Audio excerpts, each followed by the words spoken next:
Hello and welcome to the kimchicast for MSI 2024, where we continue the play-in stage with Group B's opening matches, Fnatic versus GAM, into the draft stage immediately.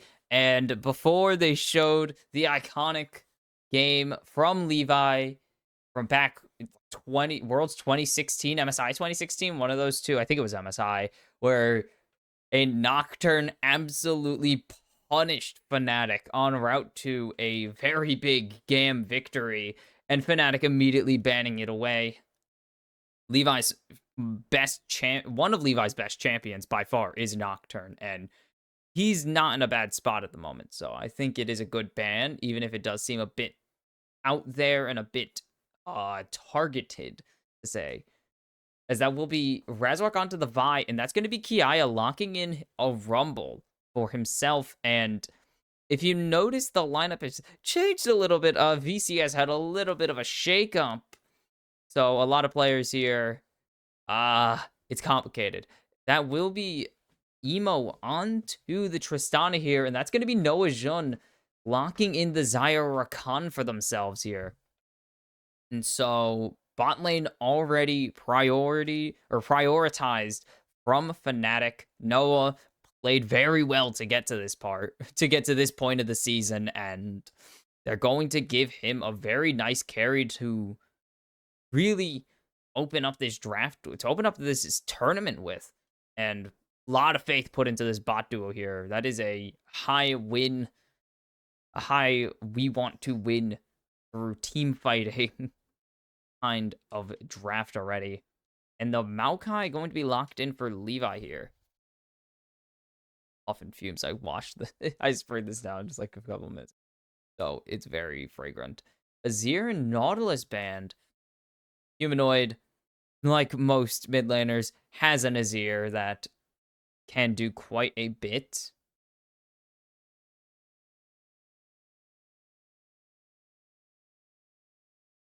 And Nautilus, very good just in general, pairs well with a lot of ADCs. There's already 4 ADCs, man, so we're really going to have to see something. We might even see the Kai'Sa or Tristana bot lane for one. I don't think I've seen a single Tristana mid pivot to bot lane during the draft. Talia taken away from Humanoid now, though. The double mid bans and double support bans from GAM and Fnatic, respectively. And I assume this is where they're going to lock in their... It doesn't really matter. They can lock in whichever one here. Not really going to be able to counterpick anything. They've already shown jungle. They've shown mid. They've shown top lane. They're going to be... That's going to be Zeri locked in for Easy Love here. And that will be, yeah. That is pretty much guaranteed. Oh my god, it's too bright. It's too bright.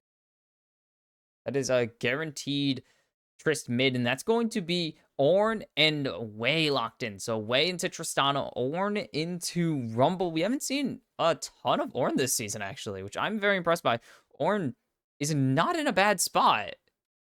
It's just no one really picks him because he's not a premier top laner, to be fair, but I think he's fine. I think he's fine. And I don't get why he hasn't been locked in, but that's going to be TF top lane. This is Rumble support with Zeri. Okay, this is interesting now. This is really interesting. Because it has so many using plays. Where is Easy Love? Yeah. How did Easy Love get here, man? Don't know. Easy Love was a part of, I believe Easy Love was not on the team to start the season. If I'm not mistaken. Like, yeah. Easy Love actually joined. He was on Rainbow Warriors earlier in the season, if you remember that. Or if you remember that Rainbow Warriors, why would you remember them? They went winless. But a lot of shakeups came through. Easy Love came in with Emo. Both of them were signed after they were, I believe, loaned to them. Well, no, Emo was their sub. That's right. Easy Love was substitute. And, oh, yeah, not Easy Love. Emo was substitute. Easy Love came from Rainbow Warriors after Rainbow Warriors exploded as an organization. And I'm pretty sure they actually just all, I think Rainbow Warriors got banned from the, but no, they're still here. They just let go of Easy Love for some reason. Don't ask questions. Anyways, Easy Love left Rainbow Warriors, who were very bad, joined up with with GAM after they needed a replacement ADC after their ADC got suspended for match fixing, and it worked out rather well because GAM are once again the best in Vietnam. So, it's a good start, eh? Seems like a good start. They win, what, their 5th straight VCS split?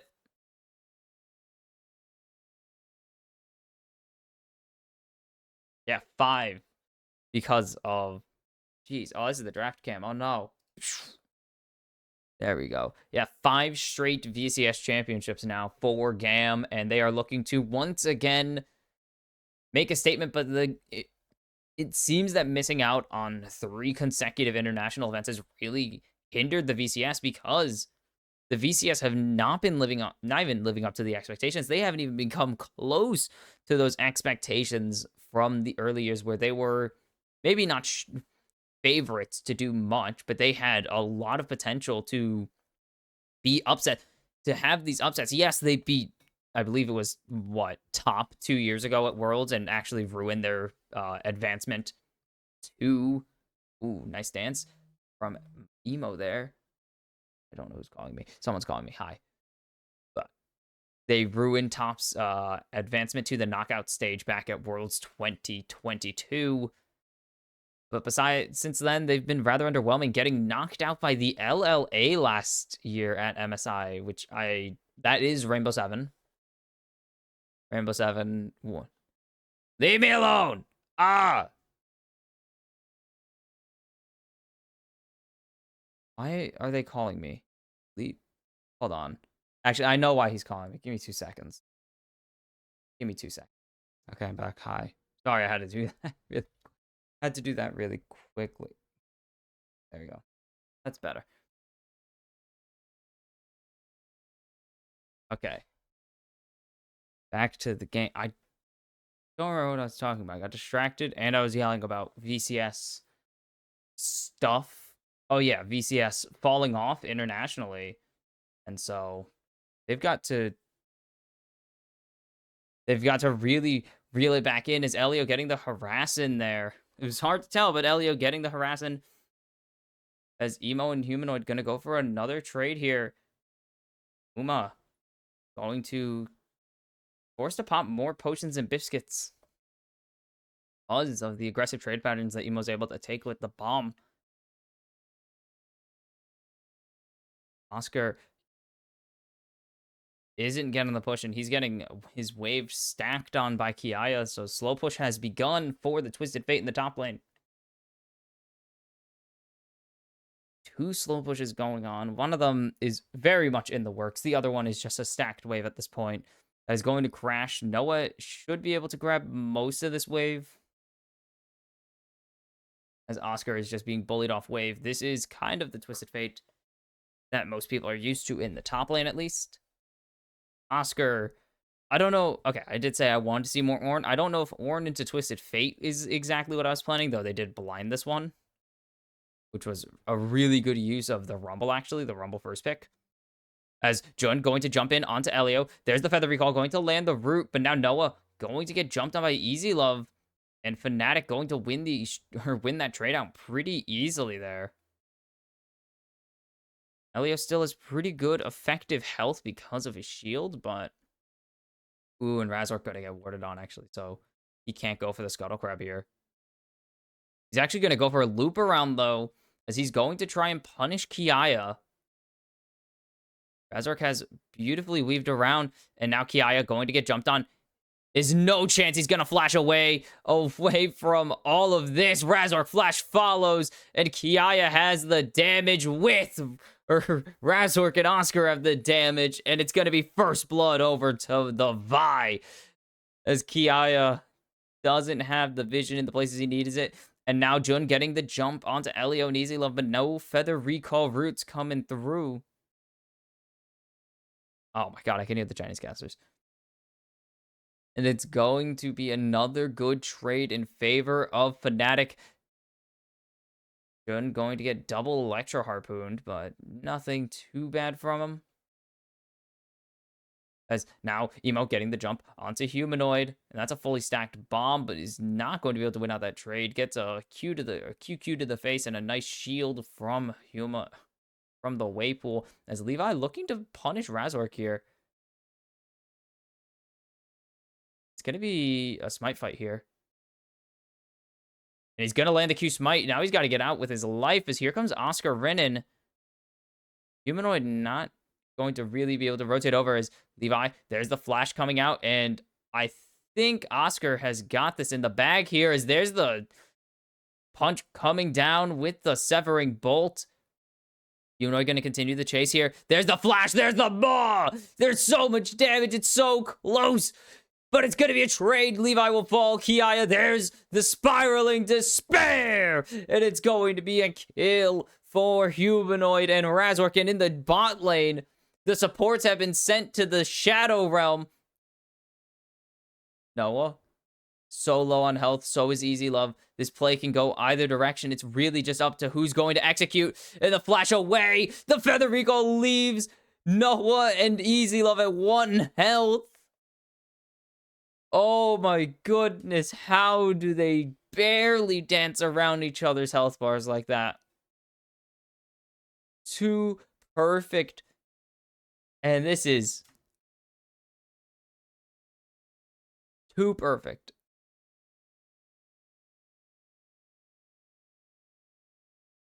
And Elio. Blank angle here, as he gets the speed boost.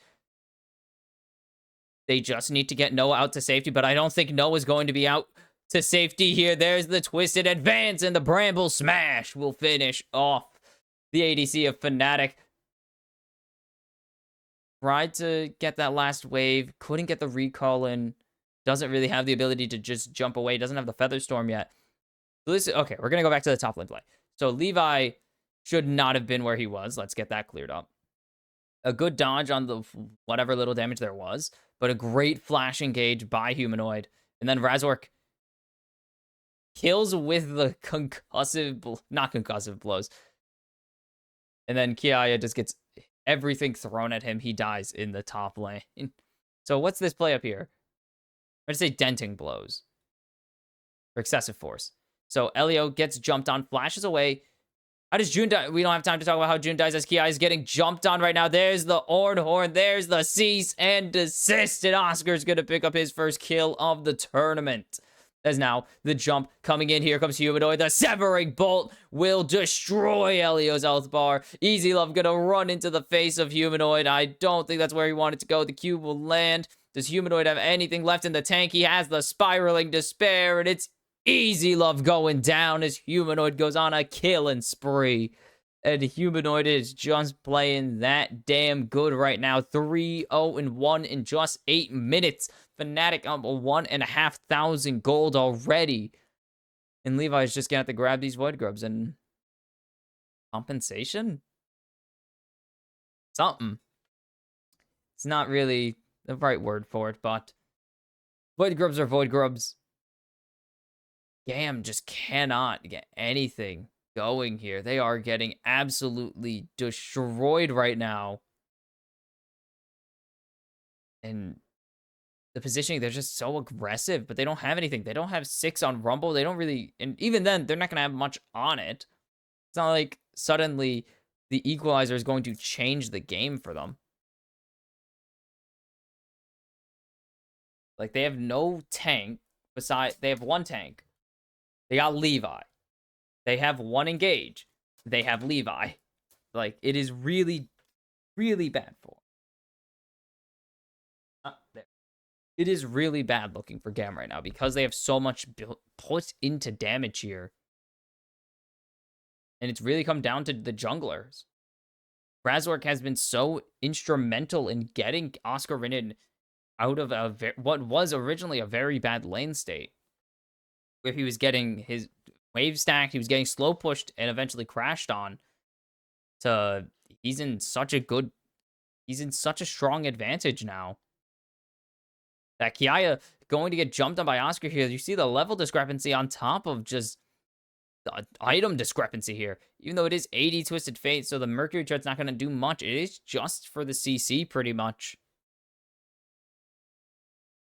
As Levi, unspotted, if they get this engage, it could go really well. The pet, I believe, was spotted there. But they also don't really have anything to go in. As the root going to connect, there's the charm.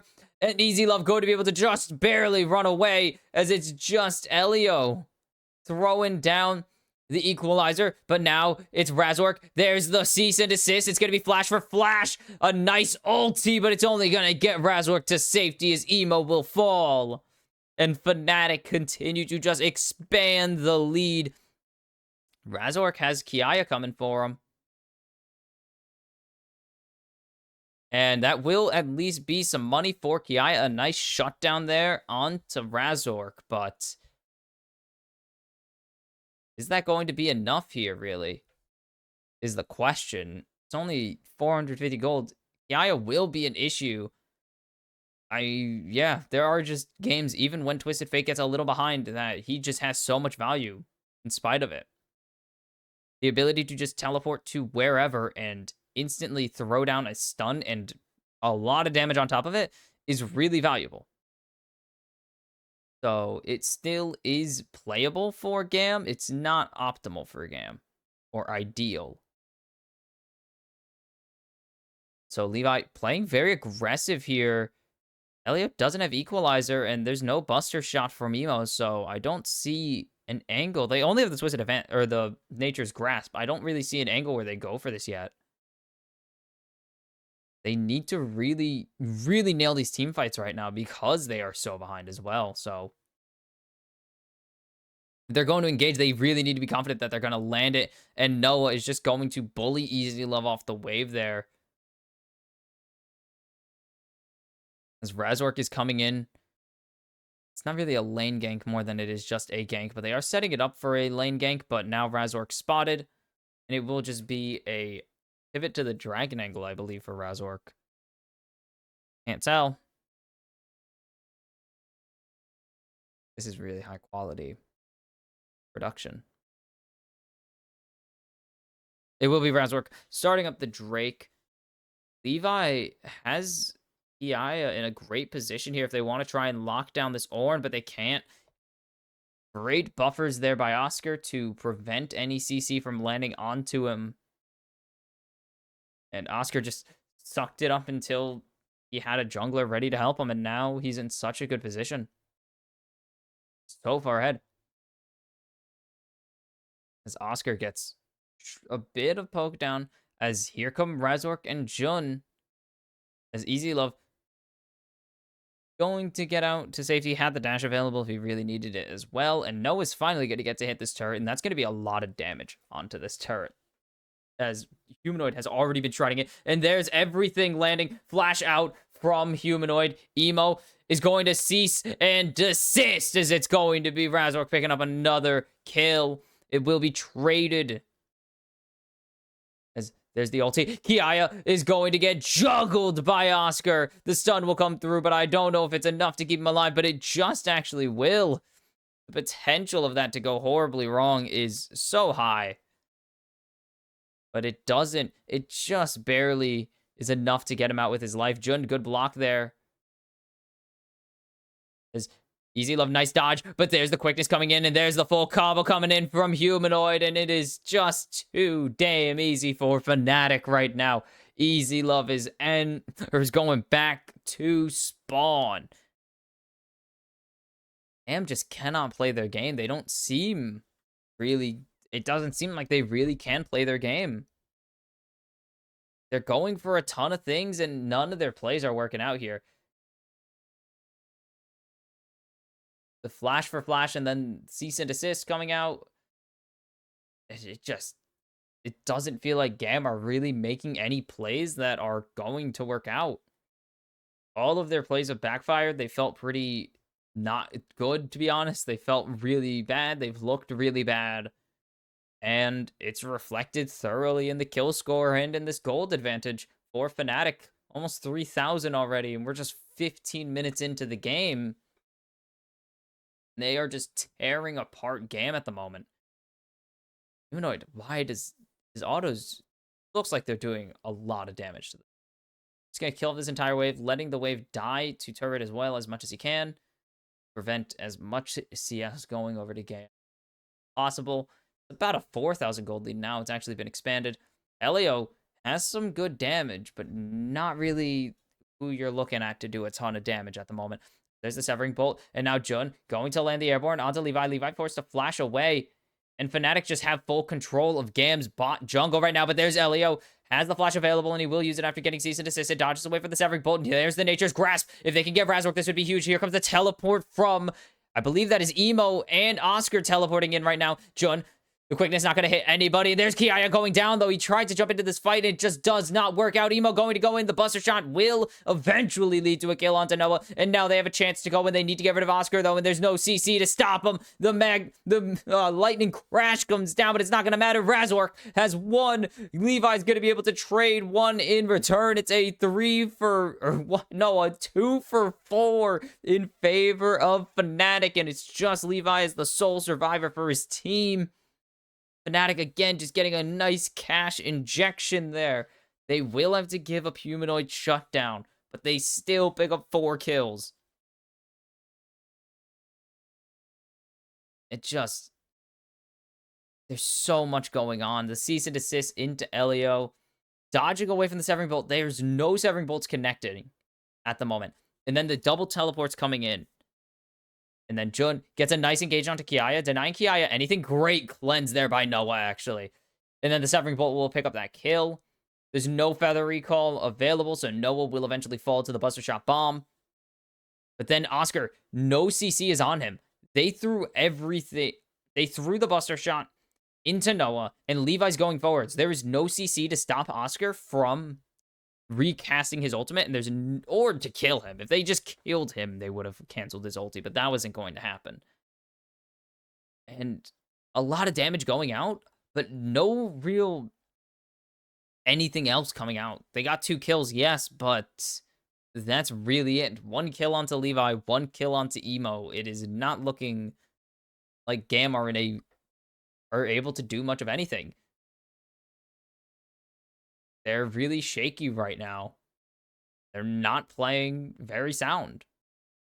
Seems they're throwing a lot of things. They're playing like they're a bit unconfident, as there's the Nature's Grass coming out. Cease and desist. Going to drag Easy Love to isolation. I don't think that's where he wanted to go with that. And that's just going to be Easy Love going down to Jun instantly. And it's just going to be Fnatic rotating out. They're going to go get the Hextech Drake because the ADC is completely off the Rift.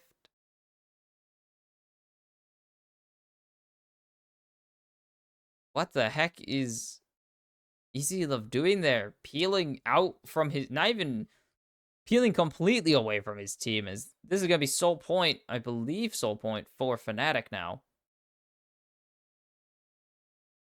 Actually, no. Why does he peel that way? Or why does he E that way? He really needs to stick with his team there, because they can at least get Razork and Jun off after the fact. But he doesn't. Chemtech Soul. Okay, got it. Cool. So it is second Drake.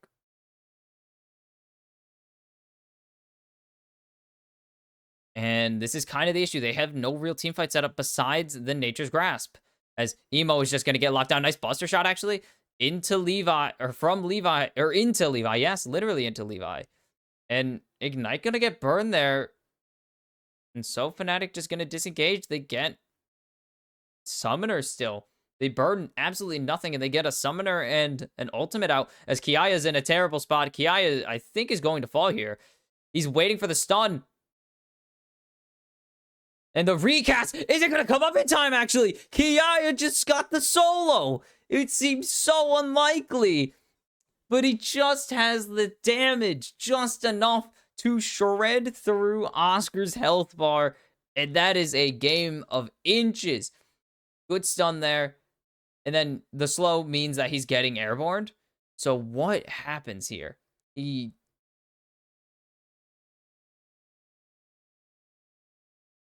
doesn't do... Wow. Doesn't pick a card for so long. I was wondering why he was waiting for so long to pick a card. But you know what? He knows what he's doing. And Kiaya, solo kill as they're looking for Humanoid now.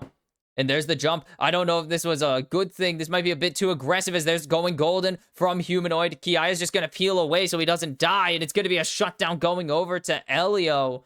And GAM are starting to find an angle back into this game. I don't know how good of an angle it is, but it's an angle, to say the least.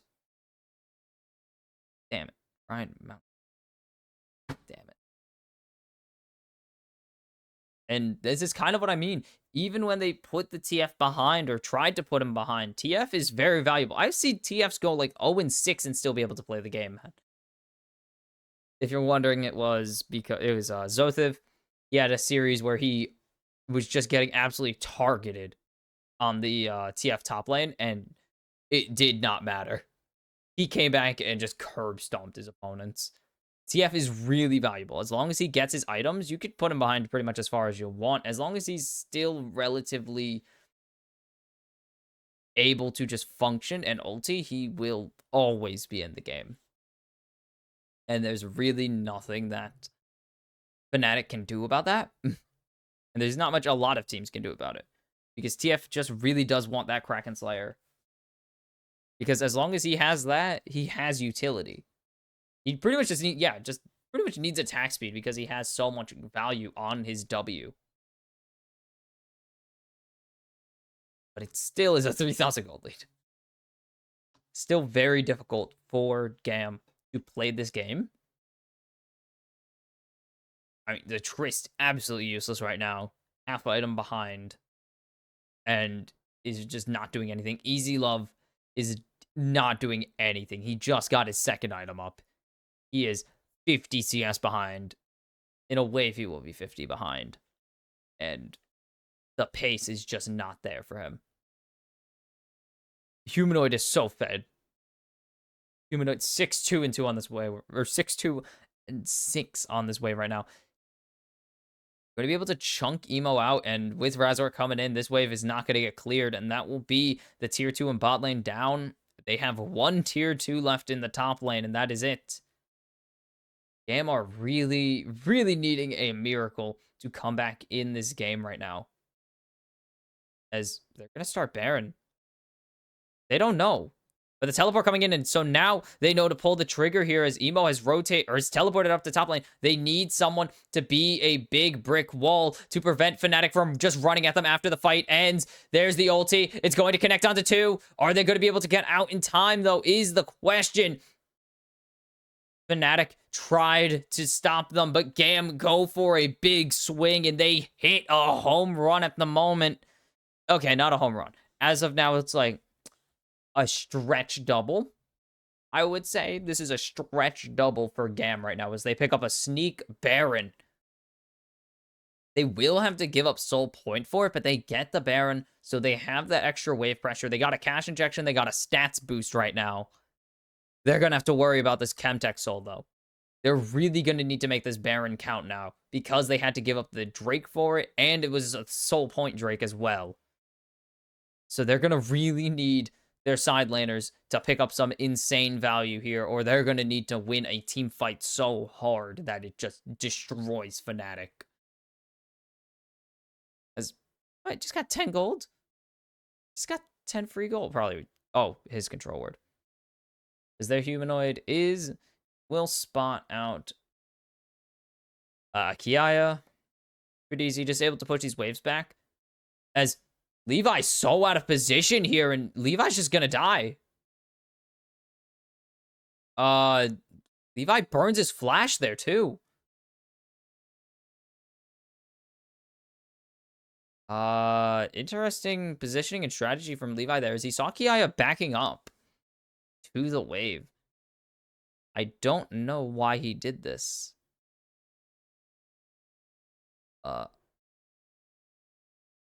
No, you can't afford to do that. Even if it's something that you think you need to do, you can't afford to do it.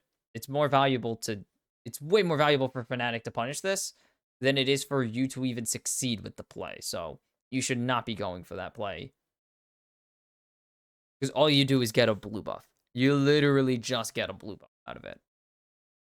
Which is good, and you steal some golden XP away from Razork or whatever member of Fnatic may choose to get it. And, of course, 5 blue buffs.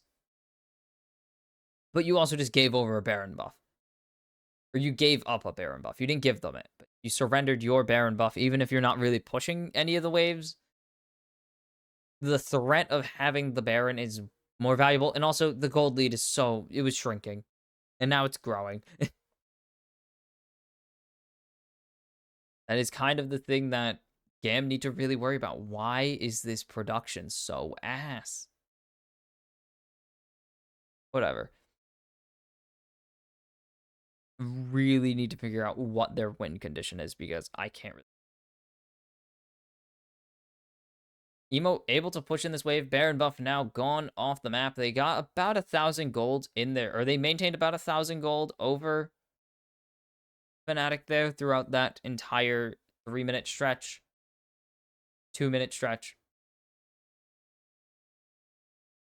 But that is about it. They got no turrets. They got no kills. They actually lost a kill there. They got no objectives, anything. So that was just a really risky gold swing, as there's Levi getting jumped up by the cease and desist, going to be able to jump away, but Jun is going to continue the lockdown with Humanoid, and there's the quickness, there's the kill going over to Razork, and Kiaya needs to run. Kiaya needs to back up. He can't afford to just give himself away right now, and very good ulti to just get out. Give vision as well.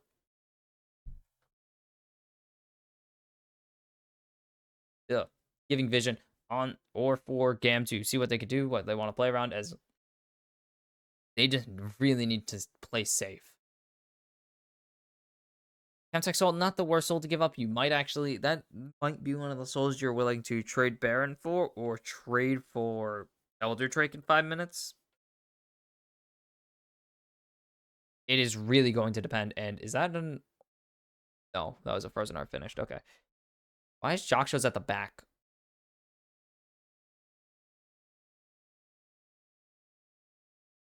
Actually, why is the Jockshows at the back there? Not upgraded. No, he's 15. It should be upgraded. I can't even tell. Because it's an order of gold value. Which is hilarious to see Static Shiv at the front after 2 items have been completed. Because you built one of the few items that is less expensive than Static Shiv.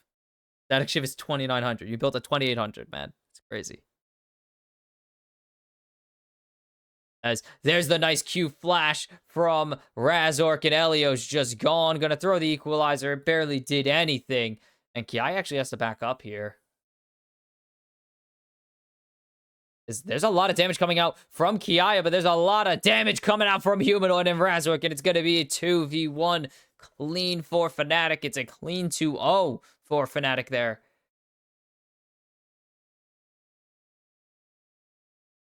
And it's brutal. This is just a curb stomp from Fnatic.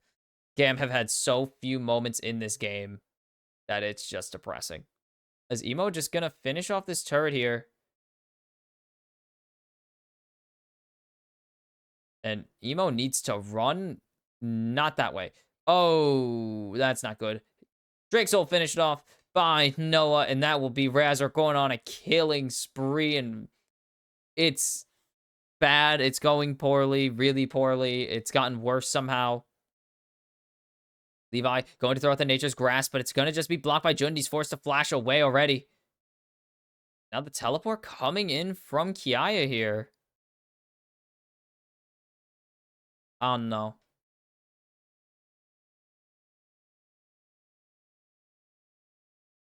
There's Jun getting a bit of a chunk taken out of him. The combat gold is not that bad. That's about it. The best I could say about it, as this is Baron started for Fnatic here.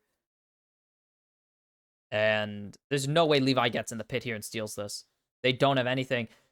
And the Equalizer, not going to steal it. The Smite in time. And that will be Baron for Fnatic.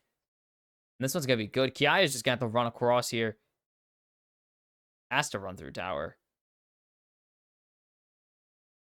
And they don't have Nature's Grasp available, actually. So, Easy Love is in horrible danger. As Kiai going to get jumped up by Razork here. And now Kiai is just dead. He can't play at that melee range. And Levi has no peel. He is a level 13 Maokai. He has nothing to do with anyone right now. And it's Razork going unstoppable. As it is just brutal execution now from GAM. And Fnatic should be putting this one in the books very soon. Emo going to trade that top tier 2, but it's going to be a bot tier 3 in exchange. And look at those stat lines, 9-3-7, 8-2-9. Razork and Humanoid have been dominating this game, controlling so much of this game.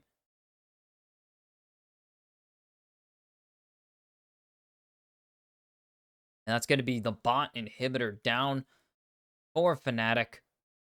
And that's going to be the beginning of a ton of pressure being put on GAM. They have to constantly answer those waves now, especially with the Baron buff coming up. They can just sit Tristana, or not Tristana, they can sit Wei or Ornn down there and just have them constantly push. But they're actually going to go for a 3-2 or a 2-3 split right now.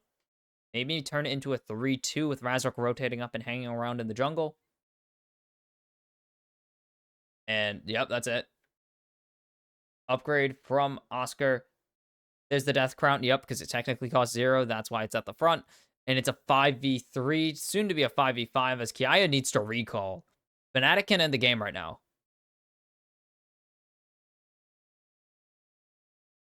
Fnatic can choose to end the game. They're going to get this mid as well. They can just go for a 1-4 because of how tanky Oscar is, if they so choose.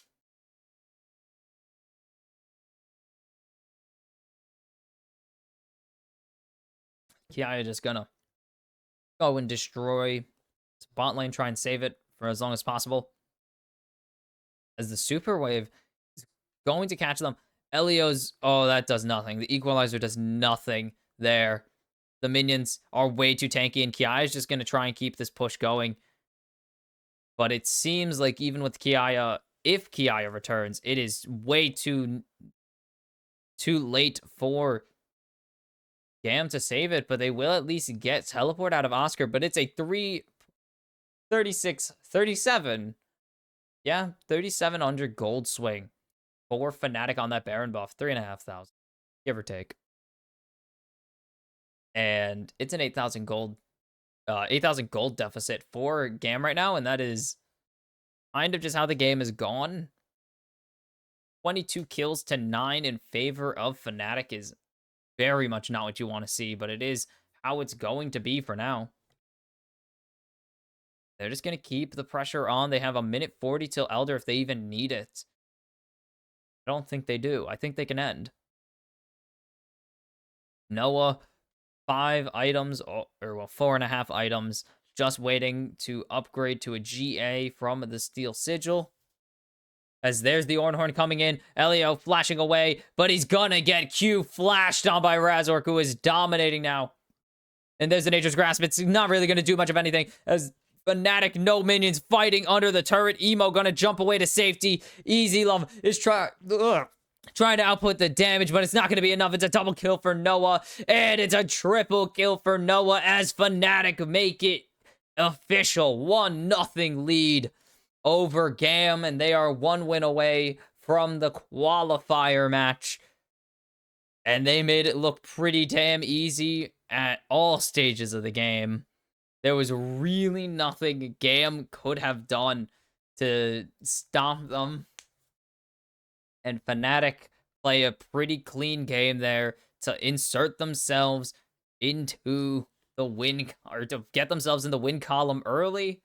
And It's a pretty good way to kick off your tournament, if I do say so myself.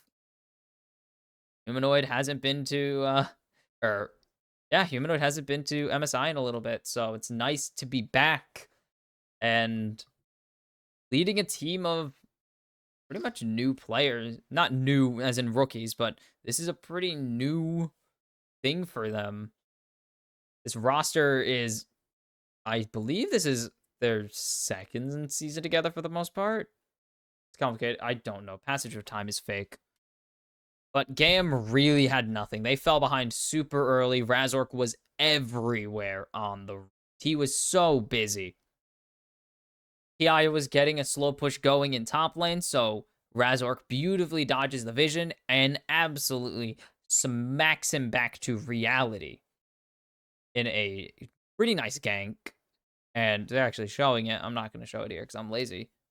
But they made sure that this Twisted Fate got as little value as possible early because they wanted Oscar to be able to play the game, and that's exactly what happened.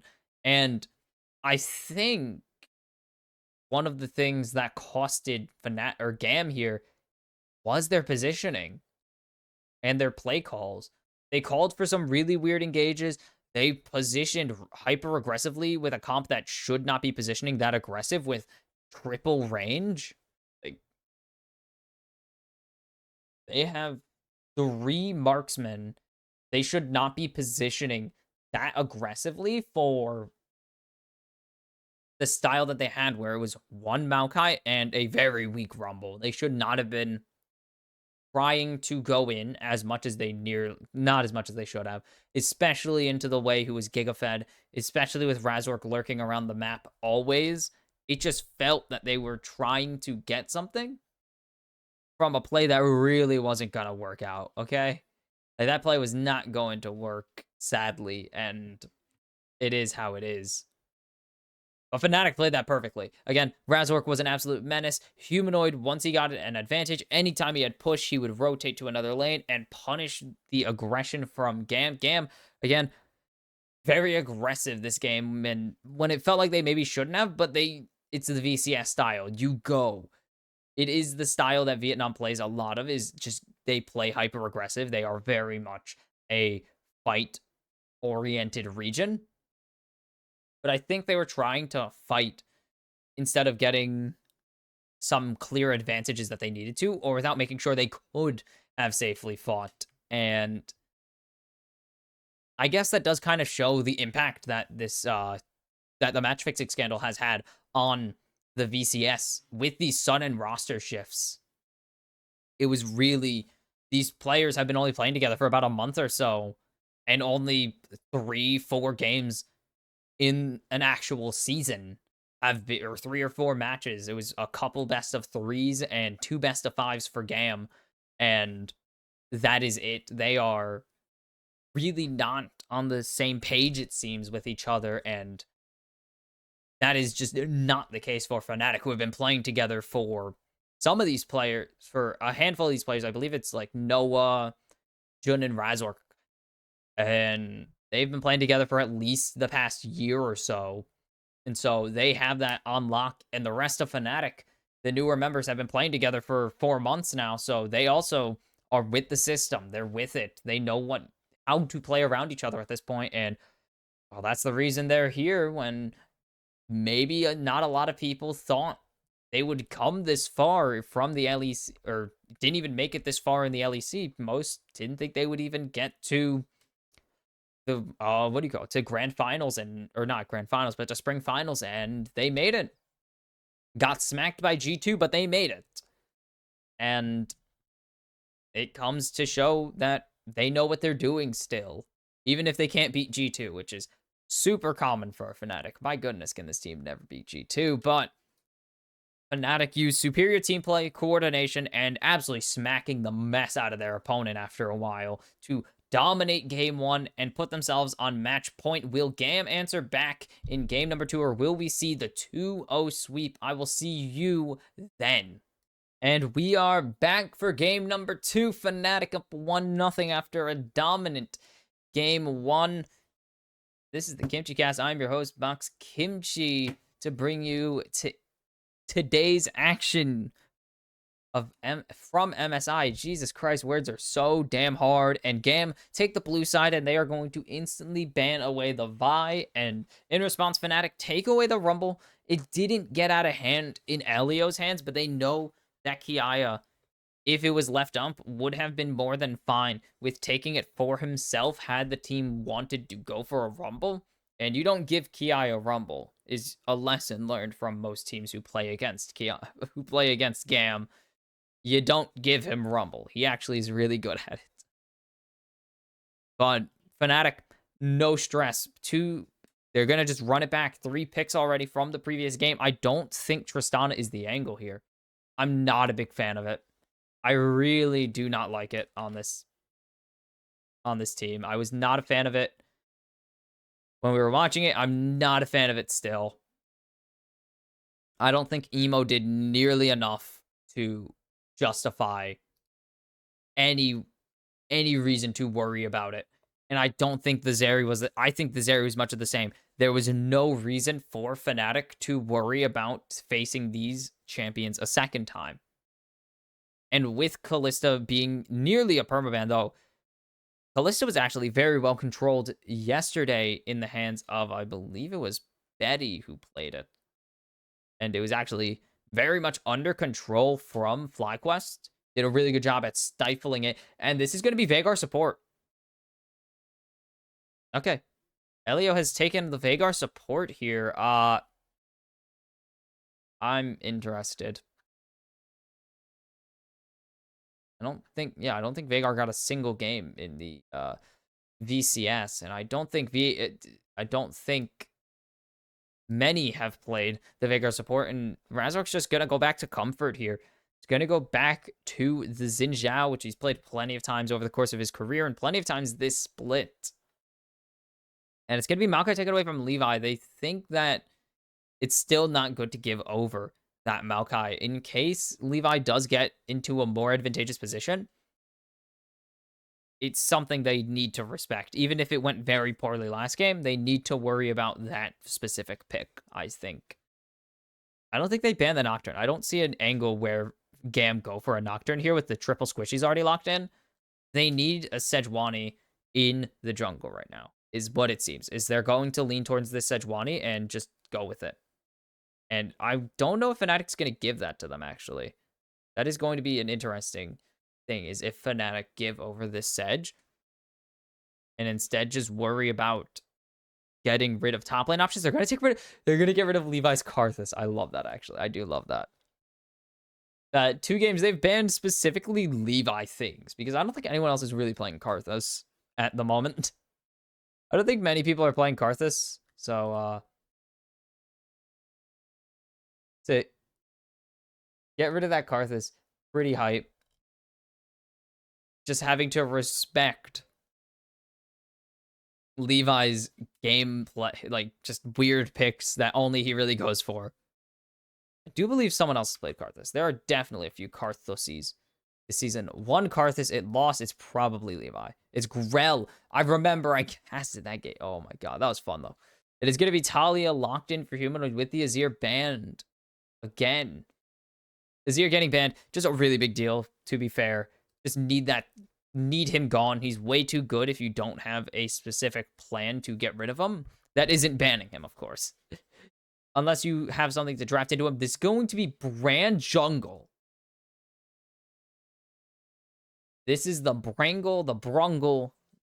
And this is going to be the Cassante locked in for Kiaya. He's going to be stuck on tank duty. And Oscar's going to take the TF right back into him, maybe. Could also just be a hover, though, to taunt Kiaya. But I wouldn't be shocked to see this locked in, actually. Even with no tank locked in, GAM are showing quad squishy. They don't really need to worry about a tank really on their side. They can just worry about blowing up the 4 members of GAM, the triple carries of GAM in the Brand Trist Zeri, and they can worry about that more. And then they can actually focus on getting rid of the Cassante afterwards, or just let Cassante take, like, I don't know. I mean, they do have Xin and Rakan, who are a bit tankier than the rest, but none of them are going to out-tank a freaking Cassandre, of course. Not possible. But you know what I mean. They have something. They have mostly a squishy comp that can burst down any member of GAM if they so choose to. This is the first.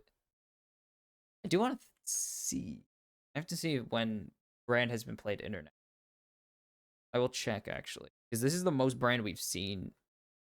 But I want to see when brand was the last played internet. So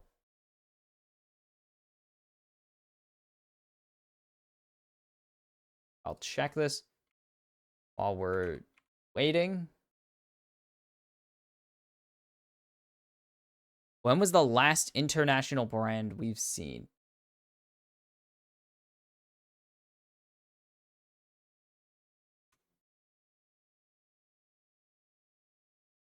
I do want to see when our last international brand was. While we are getting started, 1-0 for Fnatic. GAM down on match point. Gonna look. I don't know if we're gonna find anything. The last international brand, 2018 Worlds. It's the first international brand in 6 years. The last person to play it, Yarnan, back on G2 against the Flash Wolves, which they lost. And there's a couple more. If we go like to 2016, yeah, we have Lacrit, which actually got a couple, which got like 3 brand ban, 8 bans from Lacrit himself. And then season 7, Santos for I believe that was Lion Gaming.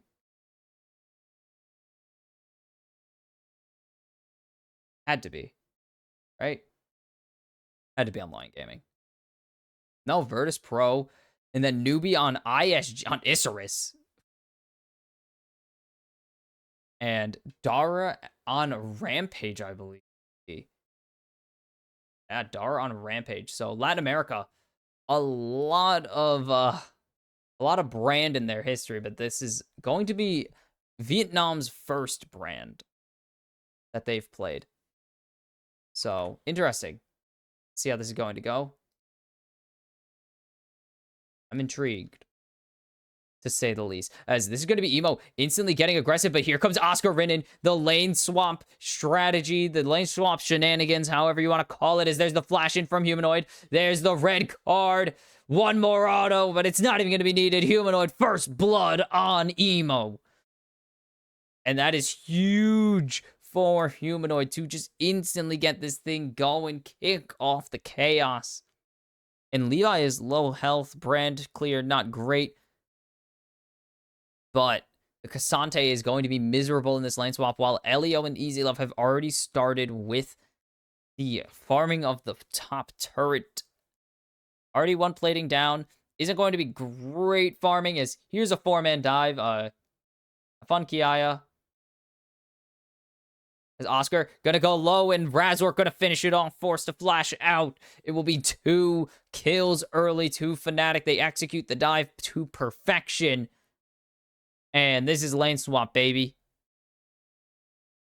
And you saw that with Levi starting on the enemy red, or starting on his blue to go enemy red with the vert jungle, Kiaya, oh no, Kiaya.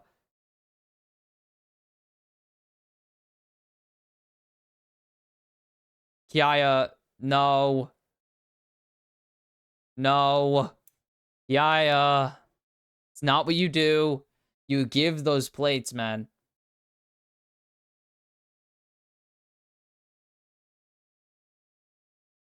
No. That play was bad. You give there that you what you normally would do is just walk it back because you're Cassandre. You give turret plating there. You don't have a choice. And look at the turret plating. Man, is it season 2 with its freaking 4-man side lane, 4-man top lane rushes? All it's season 2 because the turret's deleted. Is Emo going to sidestep? Humanoid, but that, yeah, he's dying.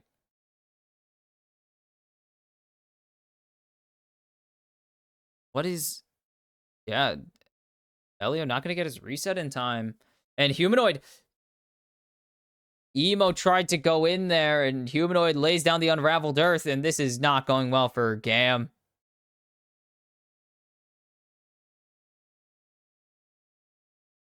This is just not going at all, in any capacity, well for GAM. And Elio dies here if Jean actually lands this.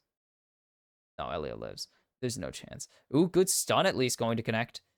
We'll get a little bit of damage off onto Noah, but Noah going to be able to back up. And Fnatic are just running away with this game. Elio is going to be miserable on this Veigar. He has nothing going for him. What is... Oh my god, this is such a weak form of GAM. Holy piss. As Jun going to get the jump onto Easy Love. This GAM is so damn weak. Holy cow, I'm just... Vietnam, what happened? I know what happened, but you... This is unreal.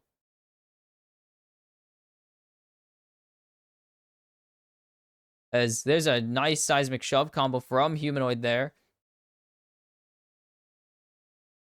Everything is going wrong. Just everything already has gone wrong. 2,000 gold behind in 6 minutes is not good.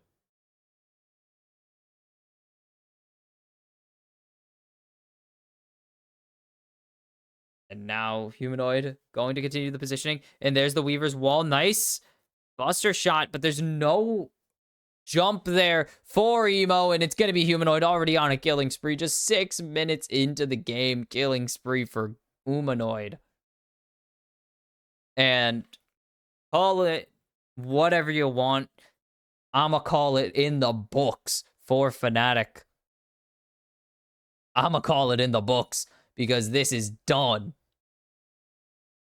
2 void groups to 1 in favor of GAM, or in favor of Fnatic. Cleanse out of Noah.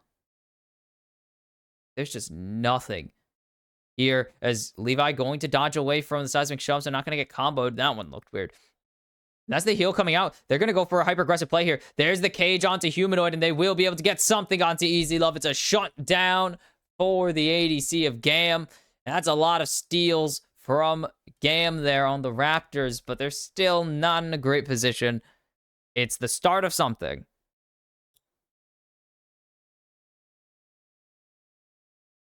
As they have Jun in the cage.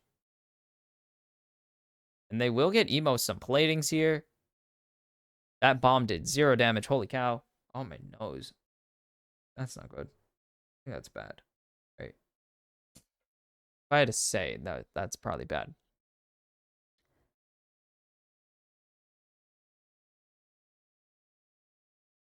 I am misery. How this game feels, man. Just such a depressing game.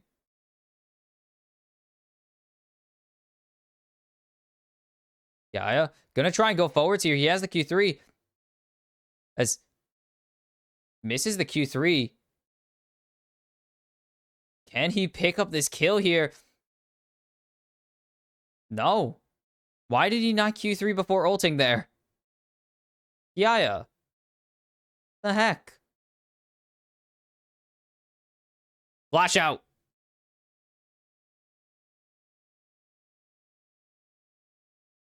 I'm still confused about what the heck Kiaya was doing there. Why did Kiaya not Q3 before ulting? It resets your Q stacks now. You can't stack Q beforehand and then ulti. And, okay, that's the bot lane. I was so worried. Elio is dead. Nice flash follow from Razork there. Levi trying to throw down the conflagration.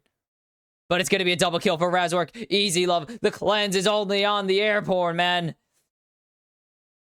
Oscar going to dodge the missile, and he's going to pick up the kill. It's 3 for 2, I believe. No, 3 for 1. 2 for 1. 3 for 1. Elio died. 3 for 1 for Fnatic. Oscar's dead. Yeah, sorry, Oscar. Yep. Flash auto for Emo. Will pick up the kill there. On to Oscar Vinen. Not doing well. Still not going well for GAM here. You can see the 3,000 gold lead is, it's gotten worse. The gold lead's gotten significantly worse for GAM. And Elio, no flash. He's dead. Great flash by Razork. Elio really should have stood in the... Really should have stood in the bush. Or in the cage there. And then Easy Love almost has this. Throws a Q a bit too high. Misses that. Just has to guess where Oscar's going to go. And that's not happening. Oh, Humanoid rotated up. Kiaya died. Wow, that's crazy. And so that makes it 4 for 1. Just worse. Great root by Noah. And Humanoid finishes it off with a stone toss. Oh, wait. I can't say that. Ah, piss. Stone's throw from home. And it's down to like 2,500. And Emo's been juggled. Emo has been... Oh, actually great insect from Emo. And Elio's gonna finish it off? What a play. That actually went really well. Tiny Master of Evil. Let's get through the ulti. Oh.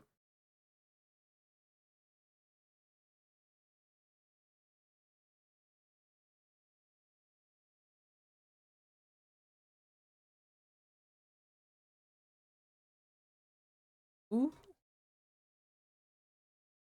Oscar doesn't have ulti either, so they're gonna force out the teleport here from Humanoid. Humanoid going to get the Weaver's Wall, and a cage goes down. Very well played by Elio here. And this teleport's bad. Emo's dead.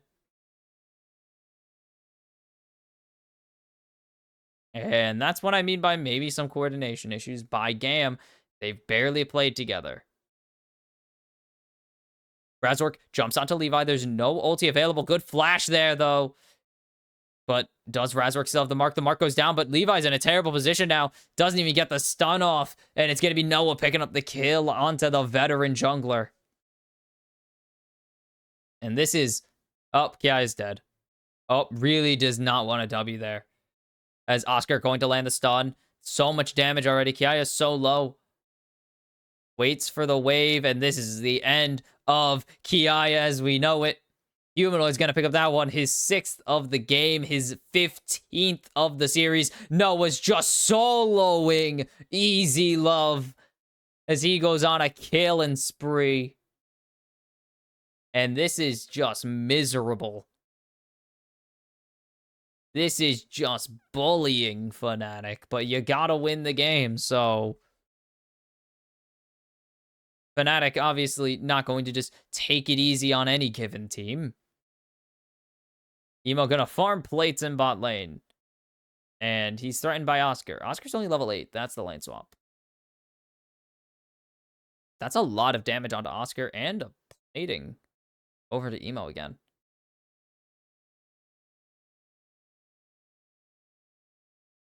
Man, that does so much damage. Oscar, can he ulti? There's no turret, but I don't see an angle because Jun is the only guy with you. Razork is tailing way too far behind for it to be a playable situation. Like, Razork was way too far back if they wanted to call that play. And they will just take the first dragon at 13 minutes. Man, this is a super late first Drake, man.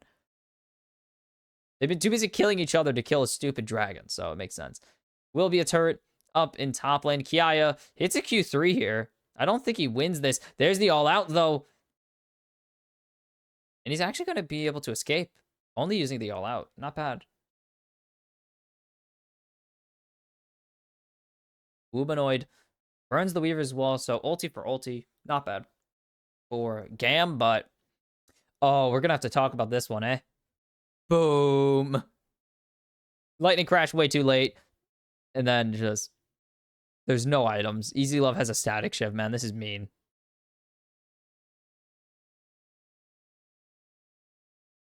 Emo will at least pick up this turret to even out the turret's total. So much turret plates. So many turret plates because they actually went for a lane swap. They didn't go for it game 1, but game 2 has the lane swap. It has the violence. And Fnatic have... I mean, yeah. Fnatic pretty much had to give over at least 5 turret platings because of the lane swap. Because you just leave the ADC's top lane, and usually the team that initiates the lane swap has their top laner rotating with them.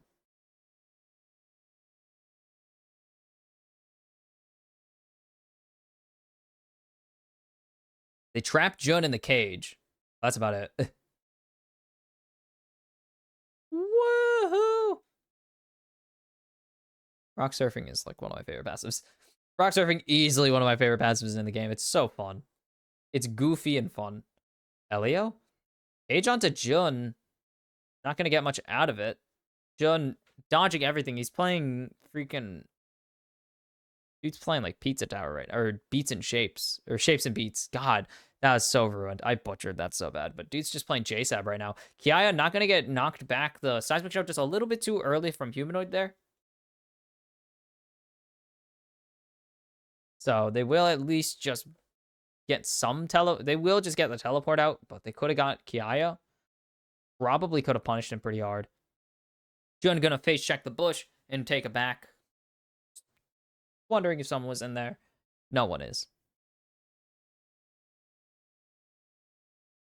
And Fnatic are just able to do whatever they want. 4,000 gold ahead, 4.5k ahead.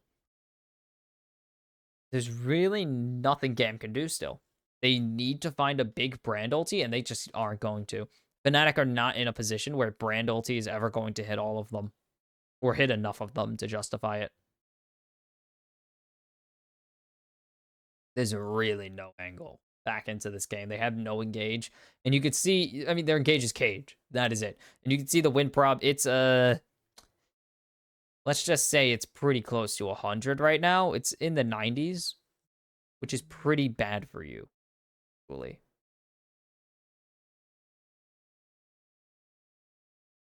Cage, only going to hit onto Noah. Not really that big of a deal. Forced to flash away from the quickness W. And Fnatic get value. As there's no way getting stunned. What is Elio going to do? He has 40 stacks of phenomenal evil. As there's Levi getting juggled by Humanoid. And now the engage coming in from Jun. And he's just going to be able to flash away to safety, actually, as they found Humanoid. And there's the all-out going on to Noah. They need to get this shut down right now. As there's the Featherstorm coming out. Here comes Oscar Rinnin, though. And Razork's here as well. Oscar going to pick up Emo. Elio's going to fall to Razork eventually. Kiaya's running to Fnatic's side of the rift. And he's just going to farm these minions at least. He will die here, but he will farm these minions. Yeah. Gets 2 more minions as he's doing it. And Fnatic punish GAM on what seemed like a good play, but they overextend it. They got Humanoid. They should have called. They just should have cut there. But they don't. They go to try and get Noah, and they get punished. How the heck does Levi live this? Good heal. And the Guardian procs at the last possible frame. Literally, I think Guardian just got back up. For Elio there, and actually does save Levi. Levi's hanging really far back. He's just there. He's throwing in Qs and Ws and leaving. Just making sure there's something. And there's a Captain Jack right there from Easy Love. And a cage to make sure Jun doesn't jump in. And look at the damage. Humanoid just has been so powerful in this game and in the series. His rotations have mostly been on point.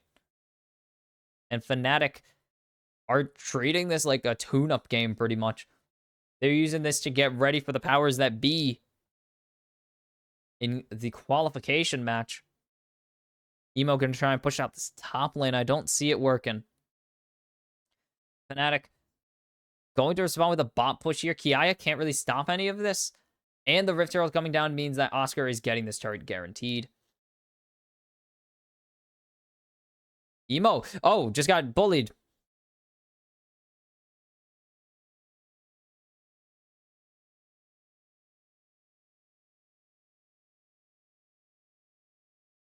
Ugh, sorry. And I was right to say that Fnatic had no reason to fear either the Zeri, nor the Tristana, because they are, yeah, look at how it's going. It's not going well. They're super behind in both positions. There's just, I don't see why they drafted these champions again. I really don't know why GAM drafted the way they did. I think they're over relying on just trying to nuke their opponents. The Veigar cage, not bad, but I don't see why they needed it over something like a Nautilus. Don't. And Fnatic going to steal away the blue buff from GAM, and they're just going to siege this tier 2 in top lane now, and GAM are calling for a tier 1 siege.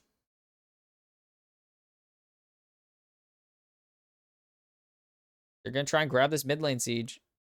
And Oscar going to land the stun here on to Easy Love, but doesn't really have any follow-up damage for it. And GAM will get this tier 1 in mid, at least get the objective bounty, but you can see that gold lead. It is that's a cliff. Or I guess a nice slope to ski down. A bit bumpy, but you get it. It's a bit of a bumpy slope, but it's still a good one, I think. And just the absolute gold up. Can't follow all the way. It drops you at your champion, or at the team location.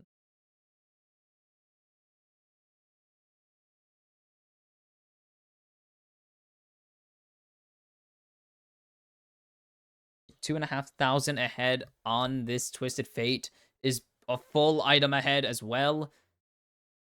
The half item lead with a Dark Seal for Humanoid. Razork is so far ahead of Levi right now. Actually, is he? He might be. I think he is.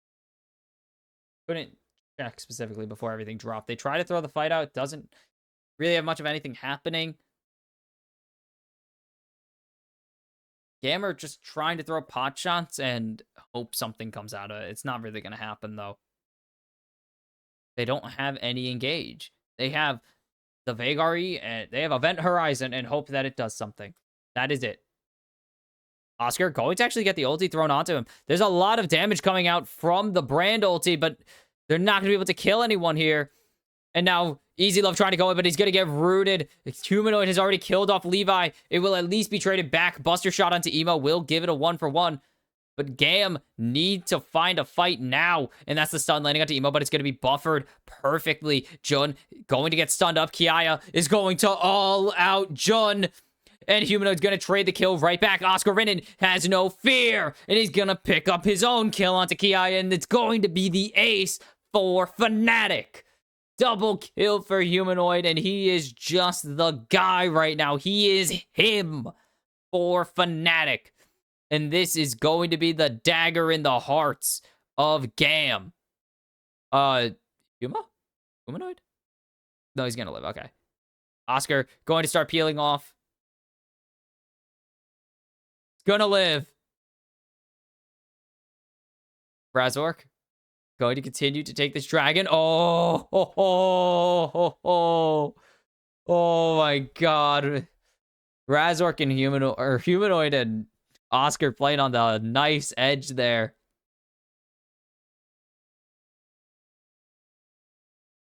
Good opening for GAM on Fnatic's very aggressive positioning. And they're trying to get anything, but Razork crescent guards. Humanoid kills off Levi, so that's all your AoE down already. Nice kill there with the Buster Shot bomb, at least onto Noah. But then the re-engage just isn't there. They have no damage. Kiaya might do the most damage out of all the members in... might do the most damage here outside of Emo. It is really bad, and Emo's dead. Okay.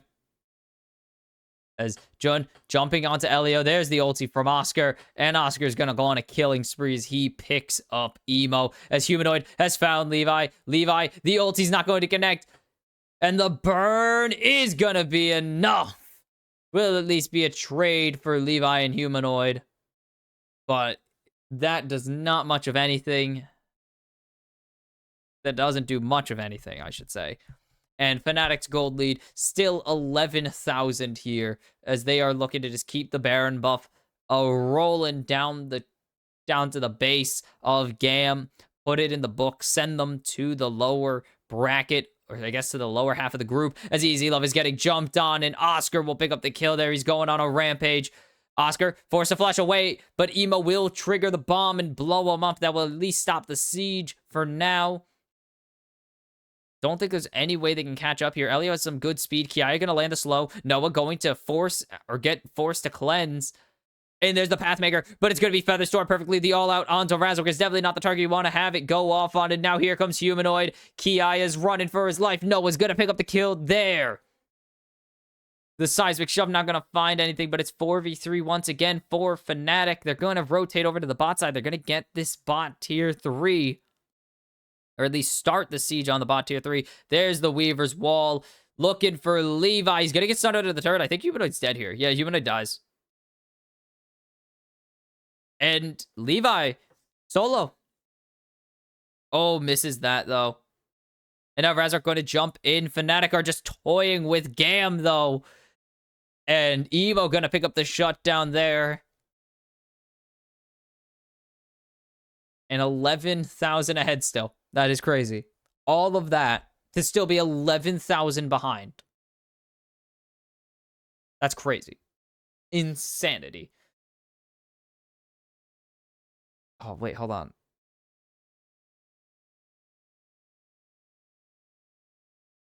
No, it doesn't match it. Okay. Sorry, I was distracted by something. But great play by Levi to try and get something to run away. At least picks up the shutdown onto Humanoid. Will pick up 2 shutdowns on Humanoid, actually, but yeah, still 11,000 behind. I don't think it mattered.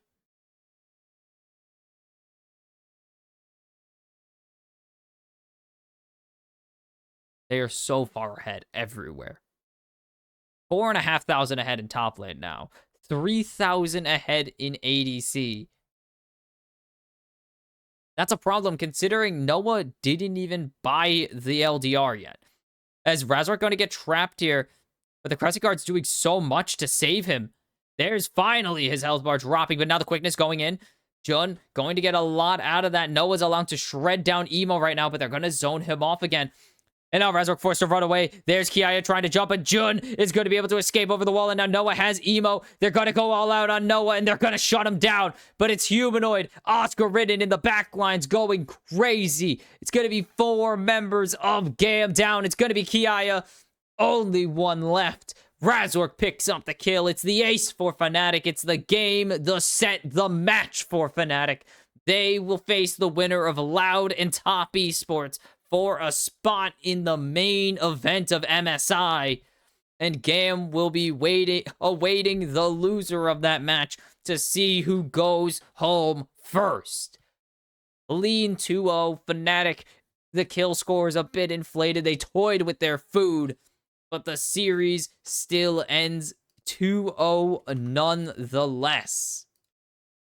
And GAM, it's back to the drawing board for them, because that is not how you want to start your MSI. You return to the international stage after a disappointing MSI and Worlds combined. After you lost out to the 2nd seed, the team you beat in the finals in the qualifying match for the group stage or for the Swiss stage at Worlds.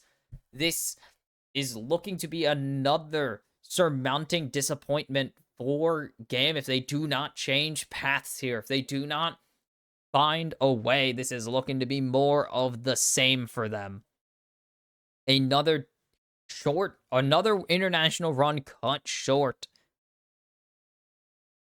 But Fnatic get the job done. 2-0 clean as a whistle. Okay, not clean as a whistle. A bit messy, but that was mostly them messing around after a certain point. They were very clearly playing around with GAM, because they knew they were so far ahead. They were up 2,000 gold in 6 minutes. They knew they were going to be fine, even if they toyed around and gave up some kills. Again, they got nuked. They gave over 4 shutdowns in a row, and we're still up 11,000 gold.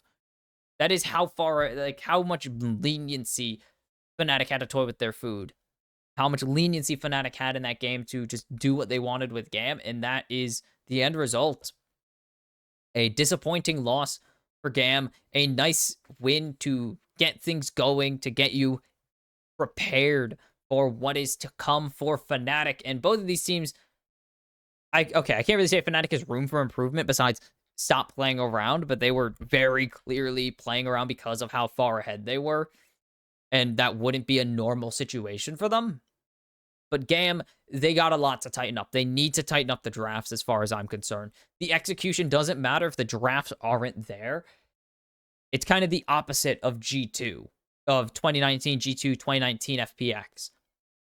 They were allowed to execute as hard as they were, or maybe they're allowed to... no, okay, not like that, because they executed and the drafts were there. But it's kind of like 2023 G2, where in LEC they were not great, but they were allowed to get away with what they wanted because they had the executions. They maybe misdrafted, they definitely misplayed a lot, but it doesn't matter because the final execution was always there, so they weren't really forced to worry about anything, and that is honestly why they were so bad last year internationally. But all of that being said, GAM got a lot to work on going into the into the first of 2 elimination matches. Fnatic got a nice start to their tournament with a clean 2-0, and we will see who they will be facing as Top Esports, the second seed from China in their first MSI, against Loud, the 4 consecutive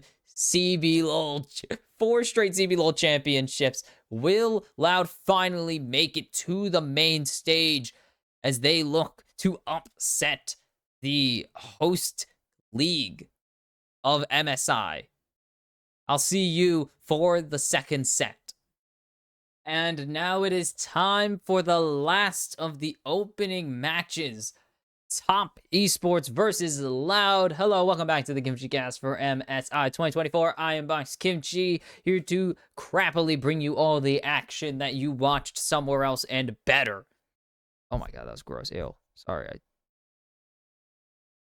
Anyways, Top Esports, the number 2 seed from China, never made an MSI before, kinda guys, and now they are here. Loud, they were here last year. They were here the year... No, they weren't here the year before. The year before was Pain.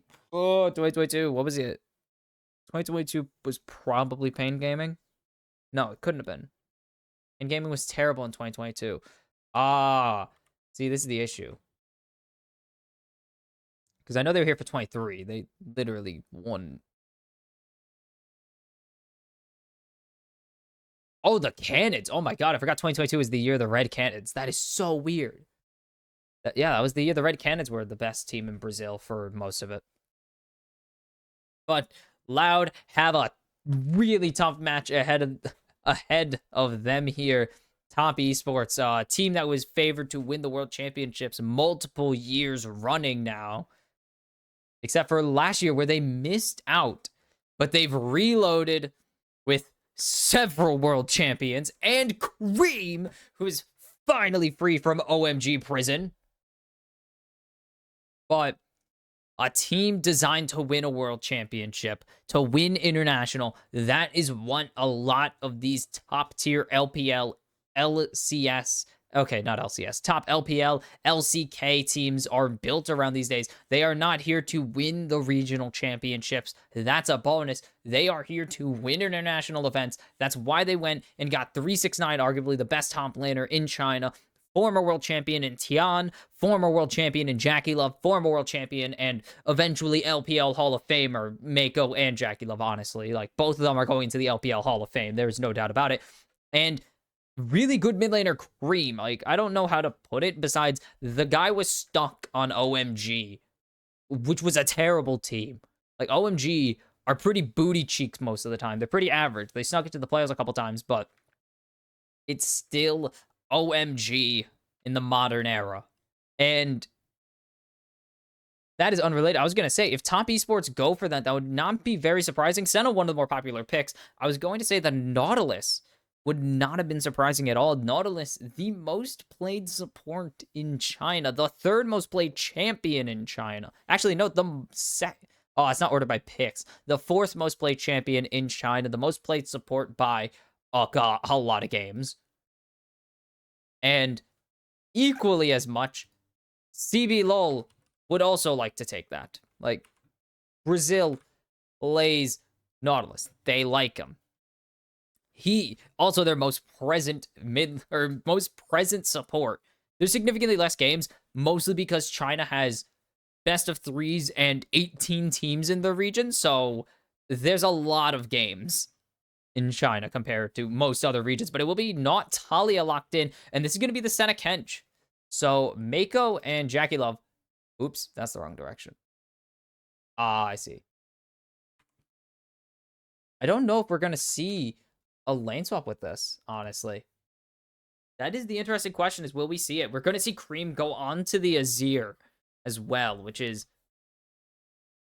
It's Azir. And this is the pick that I was most interested to see Top Esports play. Though Route has a lot of games of this.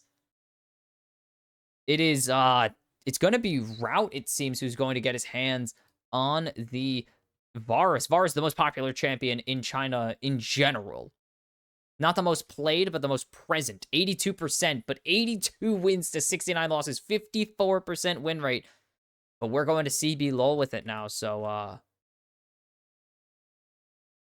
this is... Varus was not nearly as popular, and they actually played him a lot worse, technically. But it is what it is. Whoops.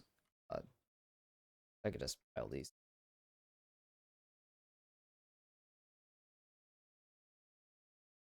Put these together. Route, pretty solid player, obviously. That is not what I wanted. They not have this, like, laid out for me? 8 games of Varus for himself, though. 62.5% win rate, so he's doing rather well for himself on the champion. Azir and Xin Zhao taken away. Now, what is Top Esports going to round out their bans with? They have jungle and top lane to worry about here. And, oh my goodness, Redbert with a very solid... Route and Redbert know this matchup. Not the matchup, but they know this pairing very well. Nautilus Varus. It's something they've run several times at this point. It's one of the most played bot duos in the entire world right now. And they're gonna get rid of Lee Sin from Tian. I don't know if that's based on current performance or if they just know that he won Worlds on it a couple years ago. Like, that is why I know about Tian. Won Worlds, man. That's freaking awesome.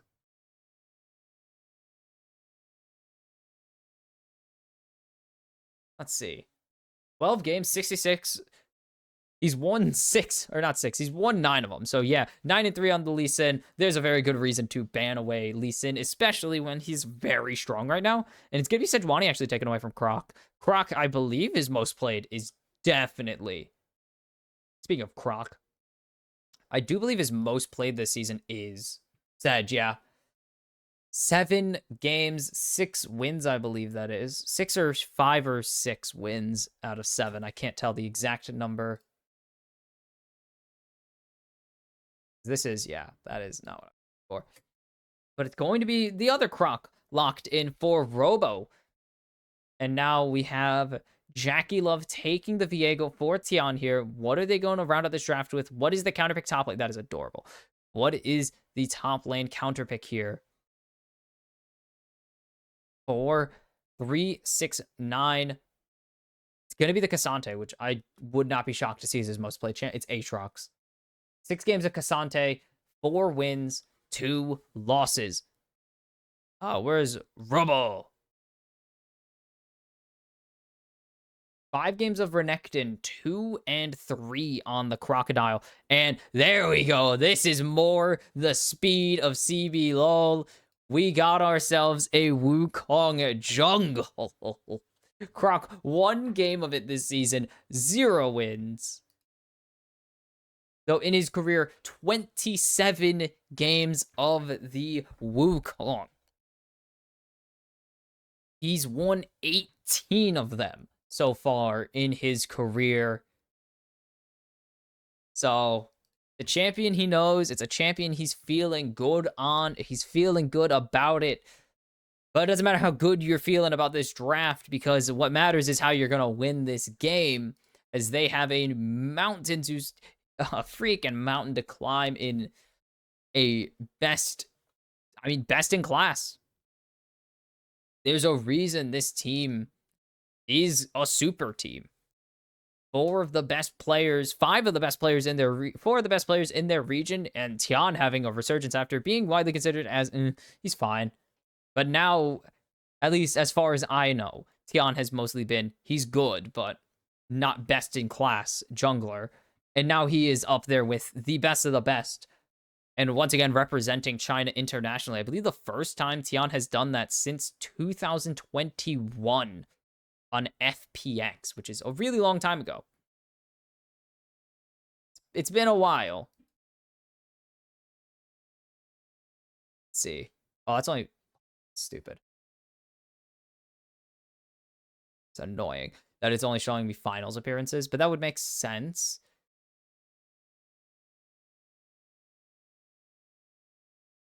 No, he made it on top 2022. So the first time since 2022 this guy's going international. Top Esports haven't gone international in a while, but here we go. Into the game. And Croc getting really aggressive early, has the advantage there, has the stone skin every time he auto attacks. He gets armor buffed. But Robo just going to stand in a bush right now. And Redbird going to get a little aggressive. He's been spotted by Mako, but he spotted Mako in kind. And he will get that deep ward. Oh, wait. Normal lanes. Actually.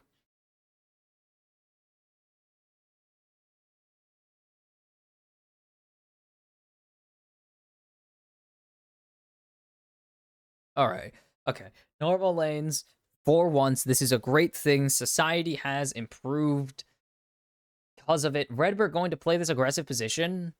I don't know if he commits to it yet. And there it is. I was going to say, I don't know if he commits to anything just yet. Jackie Love going to be free to poke here, though, because he is playing the Fasting Senna. Again, Riot buffed Fasting Senna for 1 or 2 patches ago now.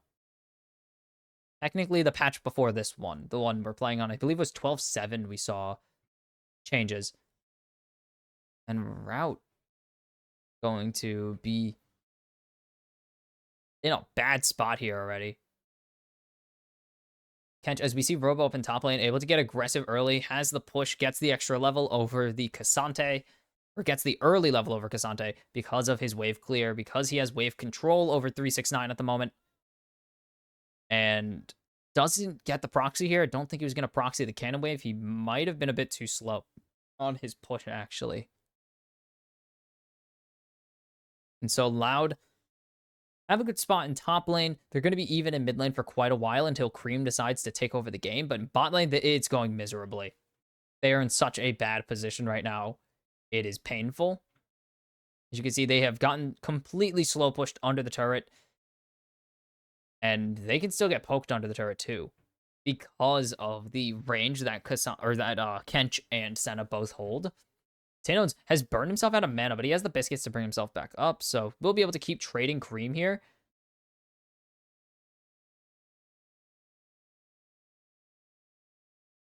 Jan coming in. Is he looking for a lane gank, or is he just looking for the scuttle crab? Because he's going to go unspotted by Loud. They don't know where he is at the moment. And if Croc gets caught off guard here, would be very, very depressing for him in 2 seconds. Is Tian going to get the spot scuttle on spawn? Jackie Love going to get gunned down by Route early. Teleport out from both mid laners here as they reset. One grabs a tier, one doesn't grab a tier. As that was Tian grabbing the crab there. The root going to land onto Redbird, and there's the stun follow-up, and here comes Croc. I think Redbird has fallen, but Redbird actually going to be able to walk away with his life. Tian gonna get the heal from Jackie Love there, and he's going to be able to survive. And a really good skirmish there for Loud, actually. The issue here is that Redbird is going to be in very bad condition. And because of that, Jackie Love and Mako can actually hang around. They're going to be able to push this wave into Route and possibly punish him if he stays for too long. But Route's not going to be able to push this out. He should be able to just clear this and reset. But if they slow push this, they can really desync the back timers for Loud right now, for the Loud bot duo.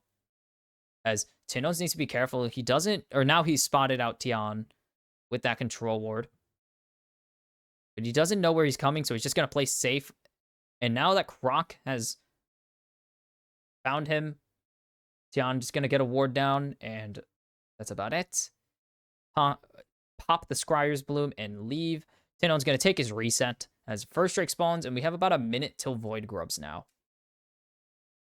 Robo going to continue to just play Renekton into Cassante. Not thrilling.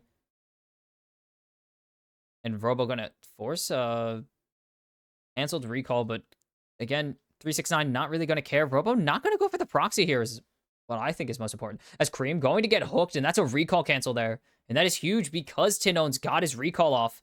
As 369 is getting some nice juggles onto Robo, but doesn't really have anything. Literally 0 mana. As there's Route. He's out of position. He's forced to flash immediately because of his aggressive positioning. Mako landing a really nice Abyssal Dive. Doesn't really get... Doesn't airborne him with it, but he gets the Abyssal Dive out. This will be top lane teleports. Yeah, I was going to say TP's out of top lane, but that also works, I guess. Sure, yeah, that works. But Route flashless now, and that is really a big deal. Because that means any root or W that lands from Mako or Jackie, any root from Jackie or any W from Mako, a stun from Tian, anything.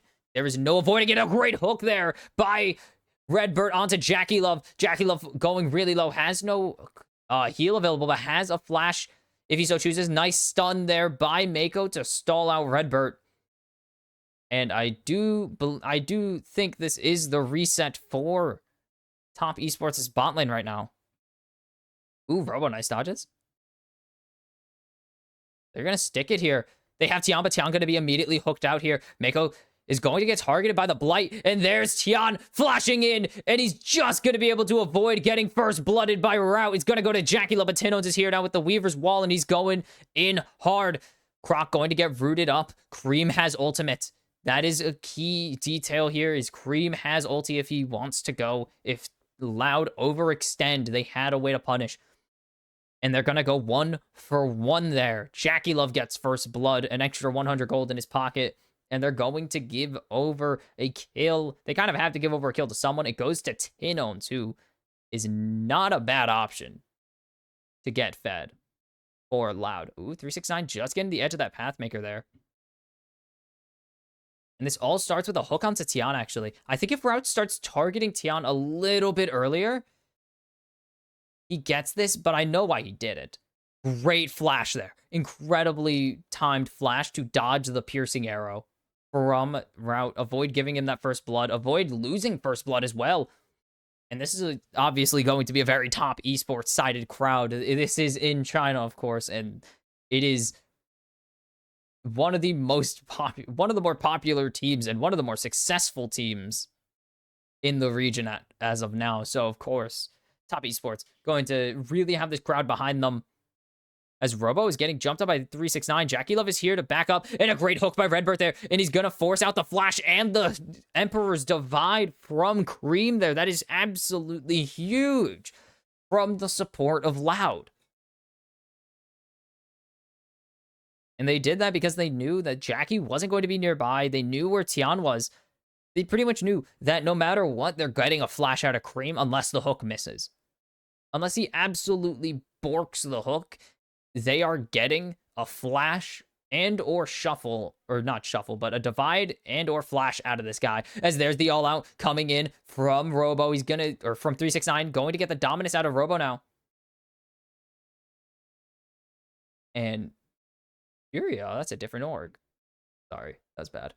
Robo going to just clear out these waves. Ulti for ulti is going to benefit, I believe it should benefit Robo. He has a shorter cooldown, a significantly shorter cooldown on his ultimate, and that does mean that Cassante just can't really hit him for much. As that ward clear from Jackie, the hook not going to connect, but the root will. So Jackie actually going to get another stack at 33 right now. So he's 6 away, so about 2 or 3 waves away from grabbing another damage upgrade, another range upgrade. As the hook not going to connect again. As Tian's rotating down, will be spotted out if he goes over. And so, Loud, no to disengage. As here comes Croc, actually. They think they can maybe fight this, but they have the angle. As the hook not going to connect, that's got to be the red flag now. As they can't afford it. The Guardian going to be burned. Here comes Tinones, though. They assume that they're on a ward right now.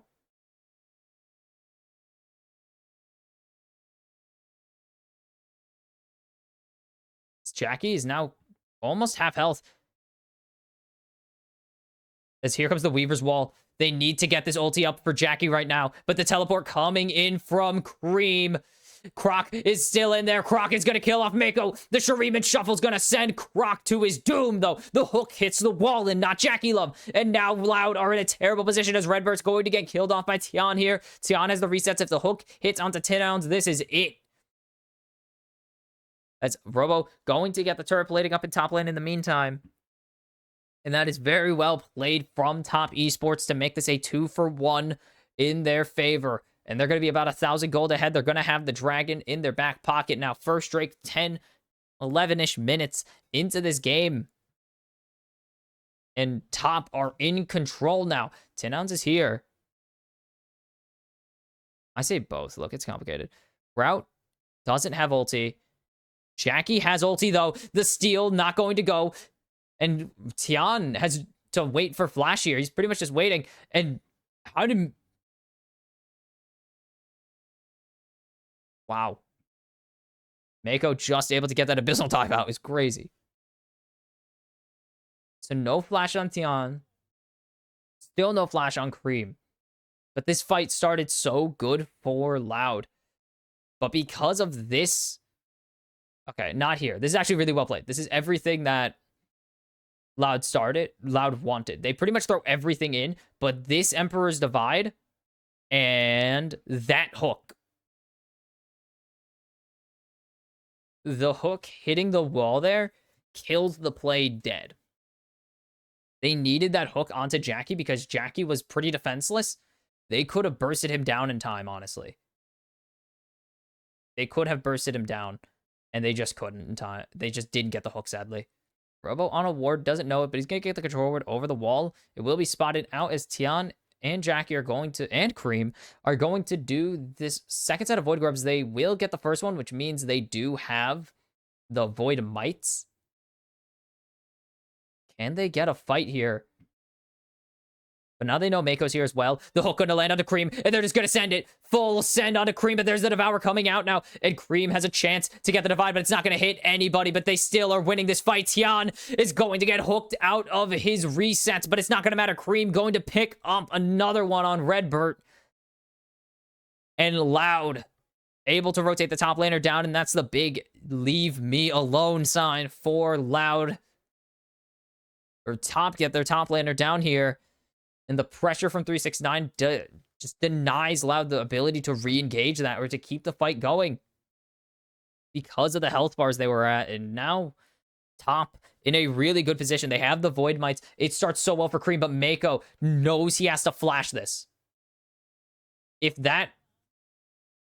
The Divide doesn't do anything here is the issue. But it doesn't really matter. It keeps Cream alive. And because Robo stunk... If Robo overcommits, they just turn onto him. So Robo has to stay halfway up the river. He cannot fully rotate out, and that is just completely crushing for Loud's team fight plan there. As they can't engage this. They were on Vision, and the waves got cleared almost immediately. What a read there by 369. And Robo's going to be going into Tian, but here comes Croc as well, and now the teleport coming in. They don't have... There it is. There's the Cyclone. Dominance going to be enough, and there's Route with the teleport, picking up the kill onto Tian. 369 can't get over the wall here. They need to get rid of this Blast Cone at the moment. Oh. Okay. Didn't need to go over the wall there. Will get it. 369 gets out with his life, but it will be Route picking up a kill onto Tian there. And Loud are playing pretty well, all things considered. I mean, they are up against a very tough opponent. And they've had some pretty good plays, all things considered. They've been working on it. As ulti going to land onto Cream. There's the hook. He has the Emperor's Divide available, but that's the seismic shove coming in. Oh, and Tinhound's going to be forced to flash over the wall if he wants this kill, but is he going to be able to pick it up? He's not. He's stuck in the wave. And that's going to be Jackie Love saving his support, his mid laner's life, but Brown's going to pick up the kill into Jackie Love now, and Mako's here. And it's going to be Cream going on a killing spree, but Mako's going to fall. Tinhound's picks up that one. Tian, and the chase continues. Oh no, the Psycho play doesn't work out, but Rout's going to be able to clean up that kill, and now Tian has the Heartbreaker if he wants to go in. It's going to be the first turret falling in favor of Loud. A messy fight is one that Loud favors themselves in thoroughly. Top Esports were simply adopted the aggression, but Loud were born in it, raised in it. They know what aggressive team fighting looks like, and they are showing Top what it is, as that very unclean fight gives them their first lead of this game. It's only 200 gold, but a lead's a lead when you are this much of an underdog. Boom. And this goes really well, actually. But Tinhound's just positions a little too close, which means that he has to go and flash to get Cream. He can't throw an auto. He's out of auto range. And then Mako comes in, tries to do it. Great seismic shove, immediately locks down Mako there. Denies him the Devour, which is super important. They deny the Devour onto Jackie Love. And then they have the chase. Tin just misses this seismic shove. He throws it a bit way too shallow. He needs to throw that just slightly further, and he gets it. And then the Smite gets the slow in the auto, and you can see they'll take it. Their team is playing above expectations. That is kind of the thing about ZBLOL. They are always surprising. They are always a region that has an option to overperform because of how well they know how to team fight. That is really their strength. They may not be more mechanically or strategically gifted than the LCK or even the LCS, but they know how to punch you in the mouth really hard. And that is part of knowing, that is part of League of Legends. Even if it is not the super important part of League of Legends, they know how to punch you in the mouth really hard and knock you down. The only issue is they need to chain a lot of those punches together as Robo sees the teleport and he's going to back out. Cream is here, and they actually have really good setup here. As no Q3, 4, 3, 6, 9, but look at the damage Cream is putting him with those Sand Soldiers. Robo overstaying a little bit. Has the teleport, so he's fine with committing there. Redbird, nice buffer on the hook, actually. As Robo can actually stay and finish off this wave and now take his back as there's coverage. He's going to TP back. They're going to actually be able to contest this Rift Herald. Yeah, they're going to be able to knock Top off of the Rift Herald for now. But we'll see how long that actually lasts, as Tian is just soloing it. Don't think Top knows that. Or I don't think Loud, they know. They're not contesting it. They're leaving it. They're going to push out this mid wave. They're going to say, we get mid. Let it happen. They can also try and get a punish here off of the Rift Herald, but that hook's not going to connect. Mako going to get his Abyssal Dive canceled. But that's going to... Oh, just survives it, actually. Mako on the wrong side of the wall. The Devour is going to really kill Jackie Love here. And the teleport is going to have to be huge because they're going to need to save their entire game. And it is absolutely huge because they come in hot. They find 3. And it's a 3 for 2 in a really messy fight. And Top Esports remind Loud that they know how to team fight just as well, if not better than they do. And Top go from what looked like a terrible fight to an incredible re-engage that gets them back in control of this game by about 1,000 gold. And it all comes from the positioning of 369's teleport and where Croc and Robo ended up. So this goes terribly. This starts horribly. This hook doesn't hit the wall. Redbird's stuck, cancels the dive at least, so he gets something out of it. He's so close to dying. Just survives with 1 health. But then this Devour is followed by an incredible Weaver's Wall. And they get Jackie. But look at this. That Emperor's Divide sends 2 into 369's Pathmaker off of the teleport.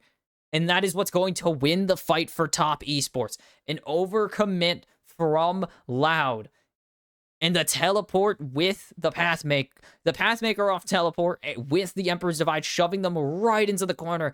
Cream is just that guy. Pretty sick damage there. 4,000. 666 for Mako. I want to joke about 666 for Mako, but 4,000 damage from Cream. He is him. He is him.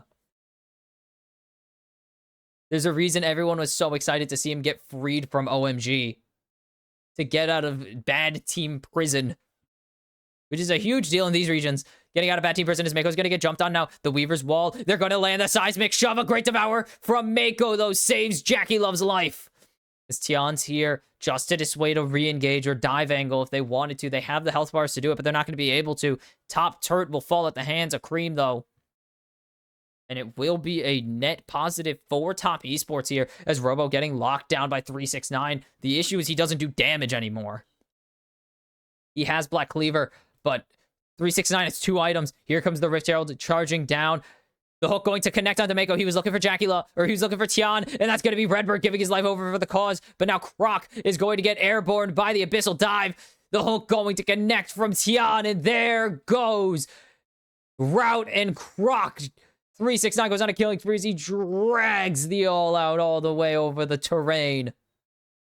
And this is going to be top reclaiming full control of this game. They are going to get this Baron in 21 minutes. And Loud are in a really ugly position now. Top have given them plenty of leeway, a lot of breathing room. But now they are slamming the wind. They are just taking the air away from Loud. They don't want him to play a great shuffle there. Cream is gonna fall and give his life for the cause. Redbird's just in there throwing hands, but it's not gonna be enough. It's only 4 Barons, but it's still quite a bit. But they give over Cream's shutdown as well to Robo. And that's not someone you want to get fed. It probably would have been better into 10 ounce at this point, but look, Robo needs to be able to play the game. He has the Sterix gauge now. He has that extra chunk of change as well in his back pocket, thanks to Cream trying to stall for time. Oh my god, I cracked my finger. Ow, that hurt. Oh, I pushed it the wrong way. That actually freaking hurts, man.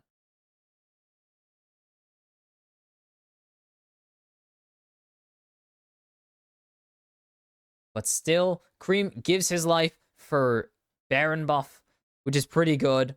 If I do say so myself, 4 Baron buffs outweighs even 1,000 gold. And you can still see the gold lead is well in their favor. Top setting up for the 3rd dragon. They are looking for a Drake or for Soul Point here. There's no contest coming in from top esports. So from Loud. God, I'm all mixed up. From Loud.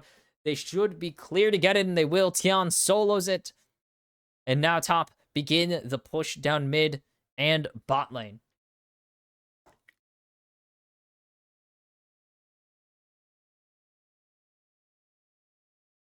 And this is going to be a very difficult position for Loud to play out of.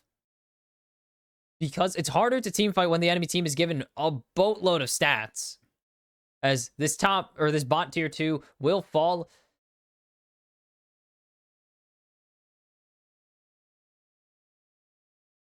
And if they can catch somebody out, maybe. But that's about the only angle they have right now. They're going to have to really wait up quite a bit to get to do what they want in this game. Just a minute left on Baron. Already 1 turret down. And it looks like the mid-tier 2 will follow suit. Great hook onto Jackie Love, but he buffers the depth charge. And there's the Devour coming in. 369 just going to go forwards. Here comes Robo, though, in from the top lane. The hook going to connect. There's the Cyclone. Tian survives with 1 health. Rout's going to flash over the wall. And Tino is going to pick up Mako. Rout's going to pick up Tian. But there's the response from Jackie Love. It's 2 for 2. Is there a chance for Redbird to survive? He won't. He'll fall at the hands of Jackie Love. They are jumping in on Jackie Love, though.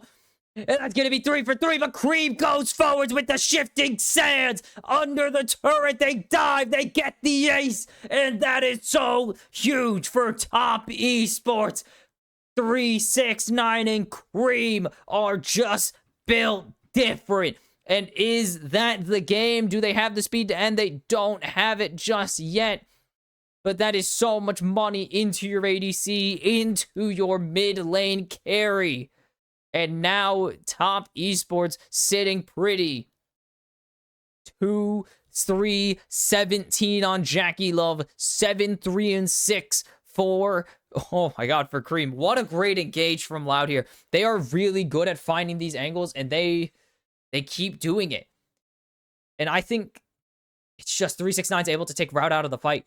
They're so focused on getting rid of everyone else that Route has to tank the all-out. But they still find a way to even the numbers here. And then they keep the fight going. They find such a good re-engage here. But Croc just too low on health, and Tin Ounds can't do enough damage to shred through two members of Top Esports at that point. And it was so close to being a 4-for-5. Loud are really putting in the fight here. There's Mako. Cream is getting engaged on by Croc, but I think Croc has gone in a bit too deep here, and that's going to be the end of him. Tian will pick up the kill. He will pick up the soul here. Here comes 369. They're trying to get onto Jackie Love right now. Robo's going to find the kill, but he's in the member. He's in between four members as 369 goes unstoppable, and Tian becomes the crocodile. Is there going to be an angle, though, for them to re-engage this? No. Top Esports will take their 2-for-1. They will leave. They will go for this mid-inhib again. Top Esports, all they have to do is hit it once. 369 can try and get it. Won't be able to just yet. Taking a lot of damage. Cream, in the meantime, going to take this top tier 2. Should be able to get this pretty easily. Has a lot of damage. He has 2.5 items, including a Nasher, so he's doing a lot. Doing so much here. And that's going to be so much money over to Cream specifically, as the gold lead has ballooned to 10,000 in favor of Top Esports. Oh my goodness. Loud are putting up one hell of a fight, though. They are not letting Top take this easy. They were the underdogs, and they are more than okay with being the underdogs because they can surprise a lot of people here. But they are playing so well. They've had some good engages, but they need to keep finding them because every bad engage puts them that much closer to losing this game 1. They usually are throwing their engage onto Mako, actually. Either Mako or someone that Mako wants to devour, so that they can bait it out. But Tian has that Guardian Angel now. He's going to be so difficult to kill, as Robo is going to get rooted up here. And now the engage, it's going to be on a Cream, and he's actually going to, just be able to dodge away from the seismic shove as Redbird tried to get the hook. He won't be able to get it. He hits a wall instead, and he's going to go into his doom. 369 just going to continue going forward, tanking up the turret. He's able to do it. He's Cassante. He can do whatever the hell he wants.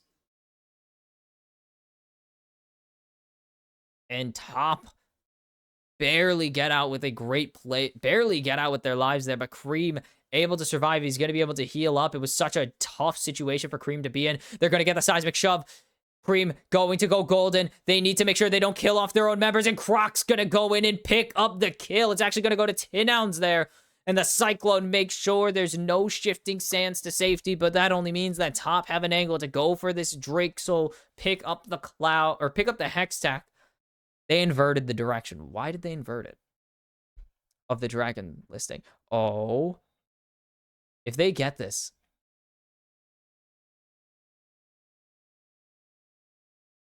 Loud need to be so very wary. They get the hook onto 369. And the Devour. Can they kill Cassante through the Devour? The Chain of Corruption is going to land. There's the Pathmaker, and 369 is going to fall at the hands of Route. And that is going to be the soul denied for now for Loud. Incredible play from the Brazilian champions. Hitting so hard against a team that is so high above them, it seems. And that is huge. Absolutely huge. Stalls the Hextech, denies the power spike for Cream and Tian. But now it's a Baron, and they have to be really worried. They have no Chain of Corruption. They have no Abyssal, or they have no Depth Charge. Tian has GA still. Here comes the teleport, though. And that's just going to be a disengage there. Croc spotted out. Cream going to try and go for the shuffle. Half his health is gone.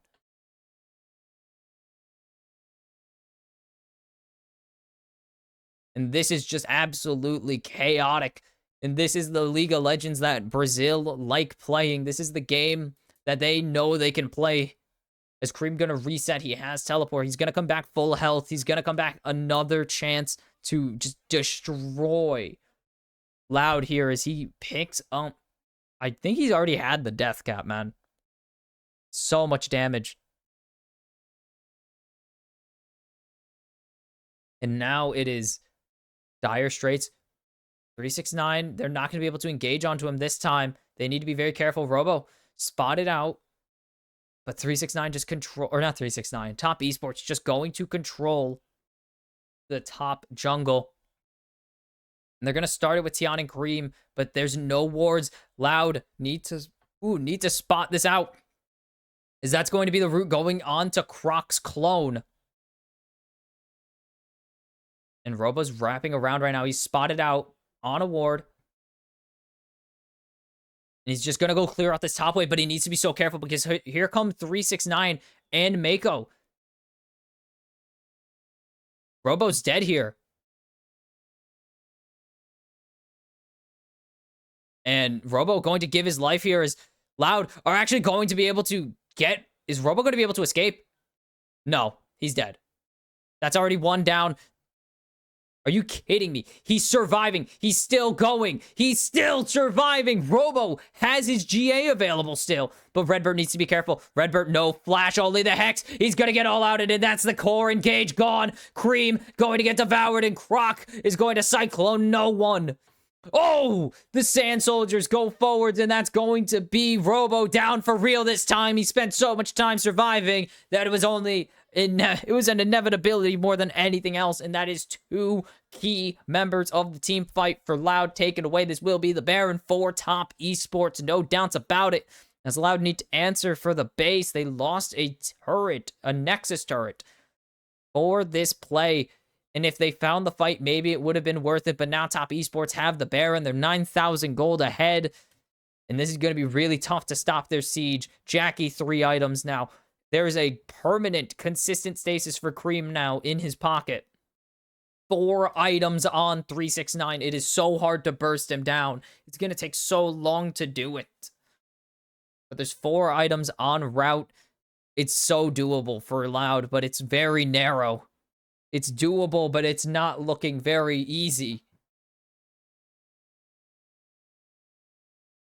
Loud are just throwing haymakers and hoping they connect at this point, as they are trapped inside their base. Another inhibitor down that will only extend the siege by about 44 minutes and 30 seconds. And once this inhib respawns, I think Top are going to go for it as well. Cream is going to be denied his shifting sands. They need to get Mako. They need to keep him away, but he's going to be able to devour Cream, as there's Tian going in with the Heartbreaker. The shuffle, the divide will find Croc, and that is it for game number 1. Top Esports, it was way closer than it should have been, but they will find the win in game number 1 and will move to match point, 1 win away from facing, who the heck was it? From facing Fnatic for the first of 2 spots in Group B's or main stage seeds. There you go.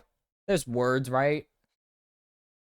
Great game from Loud, but Top were more than fine with playing a messier game. Top were more than okay with playing some messy League of Legends, and that will get them into a match point situation. And now it's really easy for them, it seems. We saw this same thing play out with GAM just early. Like, literally, we just saw this play out with GAM, where they were pretty close in game 1, or had some moments in game 1, and it's just gone in game 2. And will Loud let that happen to them is the question, really.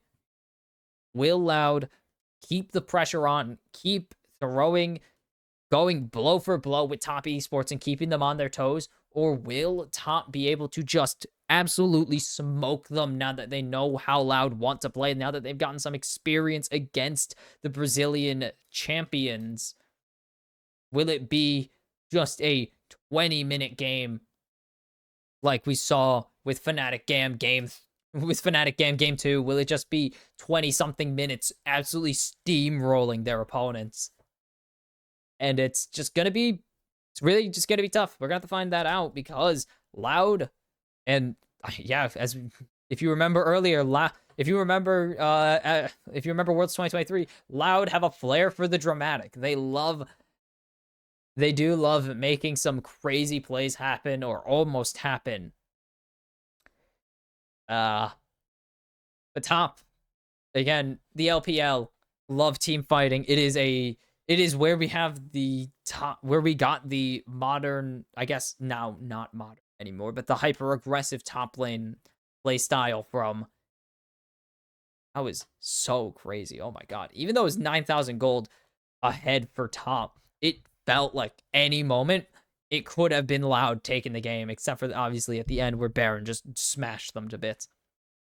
But Loud actually putting up one hell of a fight there in game 1, and that is hopefully signs of at least a close game 2. Usually with these LPL 2, LEC, LCS 1 seeds and wildcards, or I guess minors now, minor regions, wildcard regions, we don't have an actual term for them, but just against these teams, it's usually almost consistently curb stomps. There's very few teams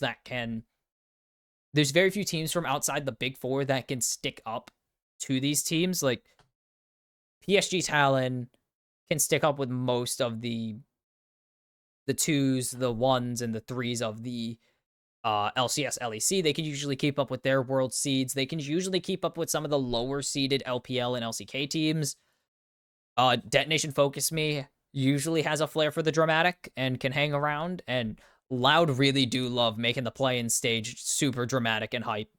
And of course, Vietnam at times, Team Wales had a very much miracle run to the group stage last year at Worlds. So, but most of the time it's Rainbow Seven go 0-5 in the play-in stage, and the 2 major region teams move on. But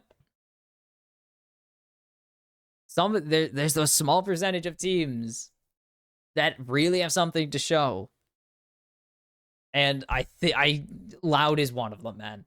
Loud is one of the teams that has something to show against these big teams over and over again, and I hope they keep getting to do it, and maybe even get some games off of them. They've done it before. They could do it again. I don't know if they could do it against top, but they showed them that they can give them a run for their money and at least give us a good game 2 at minimum, which is all we can ask for in these very lopsided matches, or very unbalanced matches. And so hopes for game 2 that Loud at least make it interesting, because top do take game 1 as expected in unexpected fashion, though.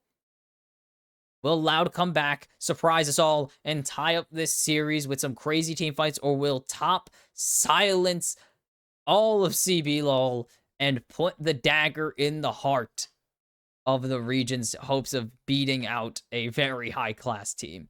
I'll see you then for game number 2. All right, time for game number 2. Possibly the last game of the day. Top Esports Loud threw hands in game 1. It was like 30, 40 kills, but it was top who used their superior strategizing, side laning, and eventually wallet to beat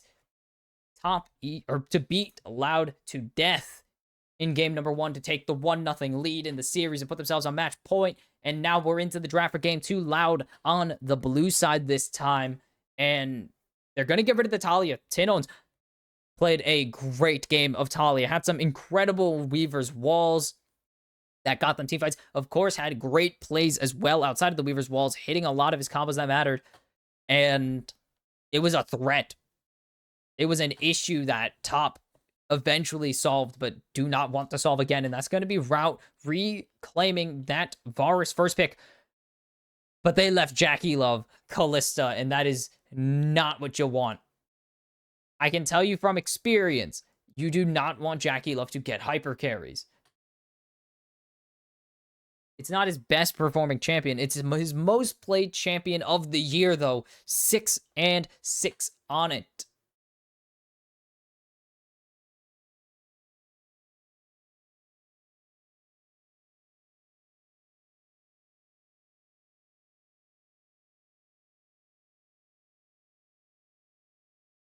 And so, Preem going back to the Azir. And no surprises there. Redbird going back onto the Nautilus would not be a surprise at all. Played a very good game of Nautilus. And this would be out of left field. Wow. Tinon's taking the Aurelion Soul is kind of crazy. I don't even think he's played a Soul this season. 2 games of Soul, 1-1 on it so far. And that's going to be Renata actually locked in. They gave Mako the best pairing for the Kalista. They didn't really have much of a choice, though. It's not like they could have taken it really for the Varus. It's not the best option, not when you want to take. And I love that Robo's Olaf getting respect bans.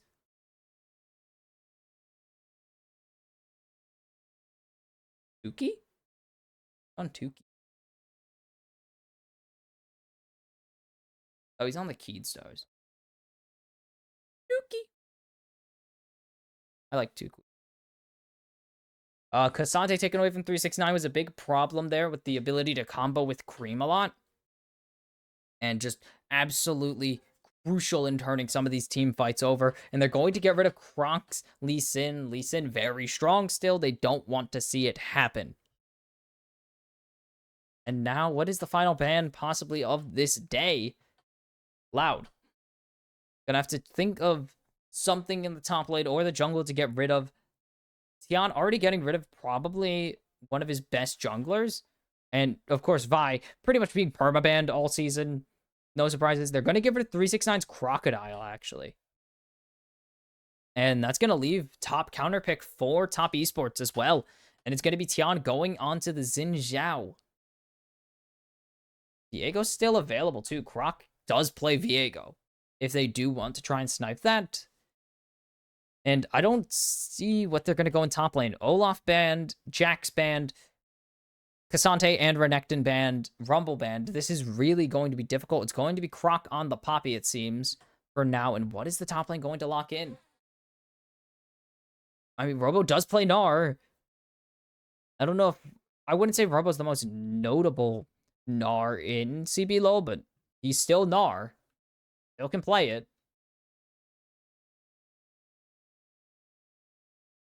Is Aatrox available? I believe Robo... Yeah, Robo's most played is Aatrox, so Robo...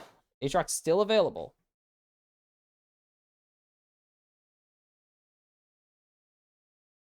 Zach?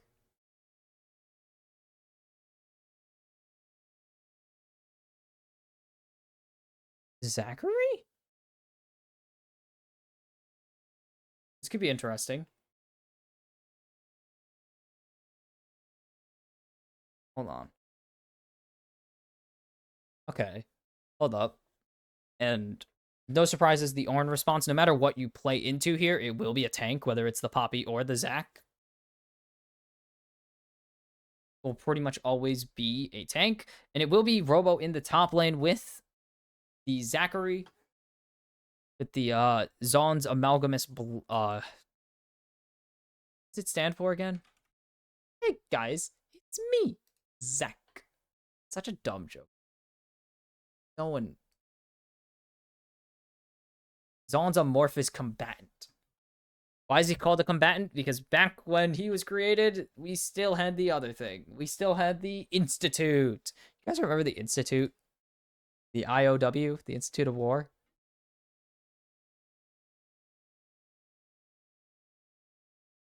Oh my god. Throat hurts, but we're gonna keep going. Do that! I do like the draft from Loud. I still think they are drafting their way. And I like that. Okay, maybe not the ASOL. ASOL is not very much Loud's style. They don't do ASOL very much. But Loud drafting like they do. And I like that. Drafting like they just would any other tournament, pretty much.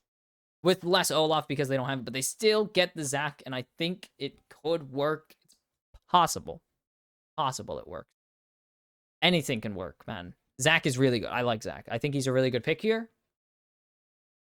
I think he's going to provide a lot of consistent CC. He's going to provide a lot of peel and tank. But they're really going to need a soul to pick. He also does provide consistent damage, but they're really going to need a soul here to pick up the damage. I think that's really what they need, is that damage.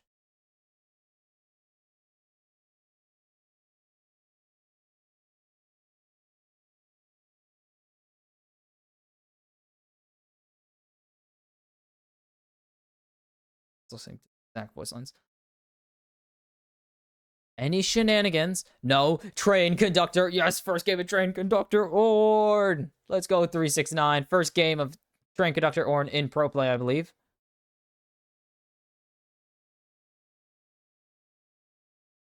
As no shenanigans and shenanigans. As you can see where Route is up in the top lane right now. Shenanigans beget shenanigans.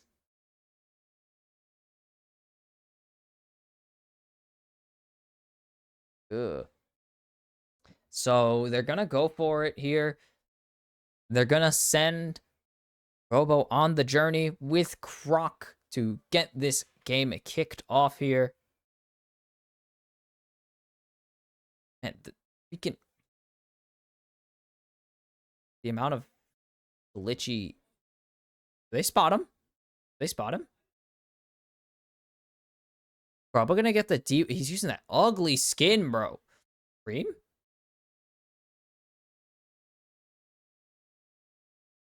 gonna be spotted, though.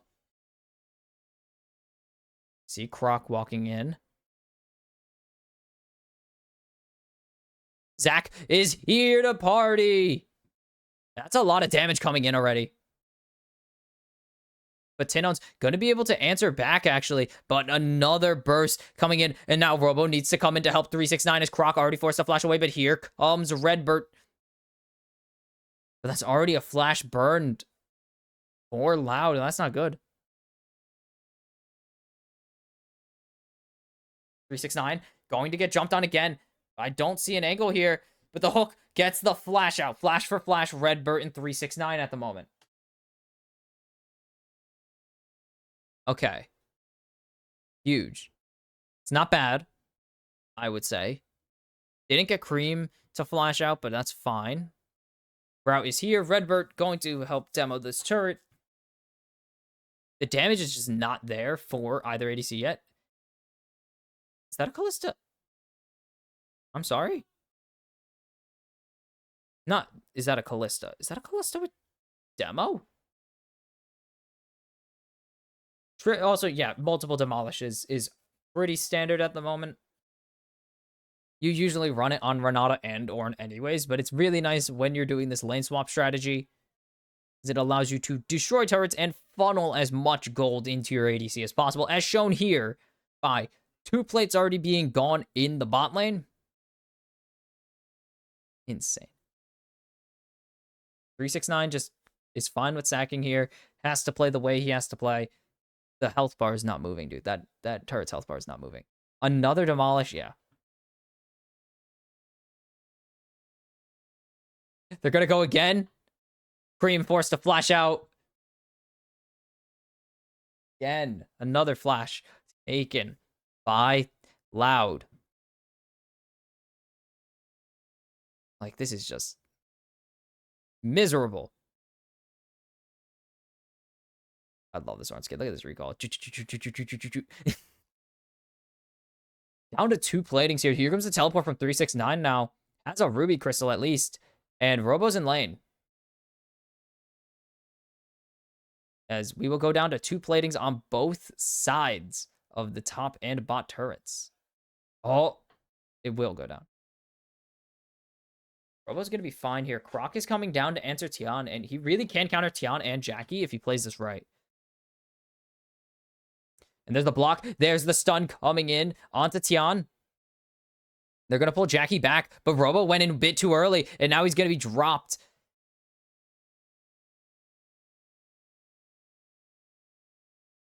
Brock really can't re-engage there, so it will be first blood over to, I believe that was Jackie who got it. If not, yeah, it was Jackie who got it. I was right. Robo not going to be in a great spot.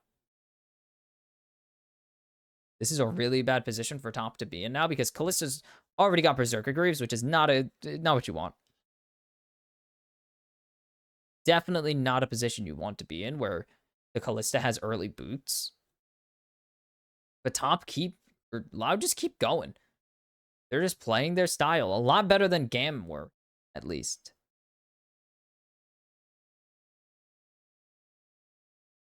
And now bot lane going to top's bot lane going to match the bot lane of Loud here as they get swapped 369 down to bot lane now. Dong. This will be a plating over to Robo as he's going to just leave and let 369 farm this wave out really quickly. As Void Grub started, Brock doesn't need to worry about that. And another block on the Audacious Charge here. Bro. Oh, nice hook onto Mako there. That's a lot of damage coming out. And Mako forced to flash away. Now Jackie Love's charged up and ready to go as Croc and Tian are fighting on their own right now.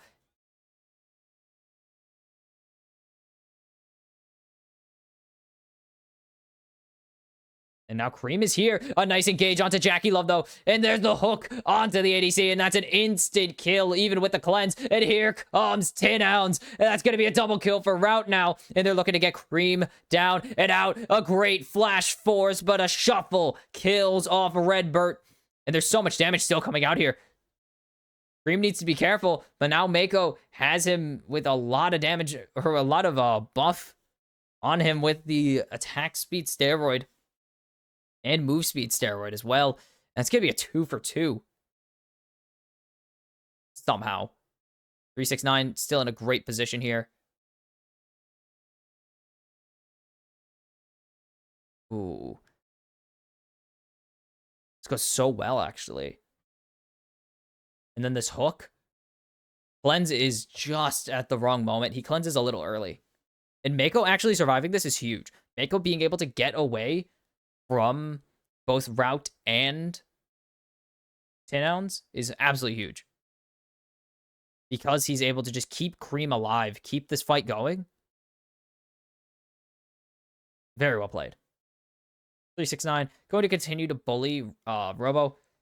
Robo stuck under turret. Redbert is going to die here. Nice chain of corruption, but it's not going to land onto Tian. It's going to get the flash out, actually. But now, there's the re-engage onto Crocs from... Oh my god, the re-engage onto Tian from Croc is absolutely insane. Is trying to get onto Mako, but will get handshaken away. Handshaken? It's complicated. 3 kills for Route to kick off this game. Nice buffer there by 369. Robo going to continue to engage here and just get those blobs so he can heal on. Oh, that blob dropped. What the heck? This is insanity. This is just actual insanity. Forget virtual. This is literal insanity. As it will be 1 grub each at least. We'll see if there's going to be enough grubs taken to spawn a second. If this last grub's going to be taken in time to spawn a second set of them. As 10 ounds doesn't. No, dodges the wind becomes lightning somehow. And we'll just take the recall. Oh my god, this game. Brock going to jump onto Tian. And will actually lose out on the Raptor there. But Tian going to go for the Crescent Guard there. And that's a good force, actually, by Croc to get rid of that big defensive tool. There's Jackie going to get jumped on there by Robo. And there's the ulti coming out. Let's bounce. But that's a lot of stuff thrown just to deny Jackie an extra few minions. Extra bit of gold. He got the platings. Who cares?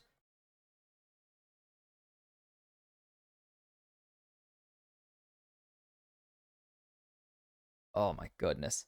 Man, top lane is just depressing right now. Top lane is so depressing to just be. Your only goal is to support your teammates. You can't even lane. Cream going to get stunned up here. That's a lot of damage coming out. And now getting chased down. Will be able to use the shifting stance to get to safety. 10 ounce probably should have held off on the Breath of Light a little. So we kept the speed up there, but still works out. But that was such a good play that should have worked out. As there's the hook from Redbird onto Mako. There's the depth charge. And now Croc. It's going for the Hex Flash, but Mako just gets Fates called away. Oh my goodness, that was great.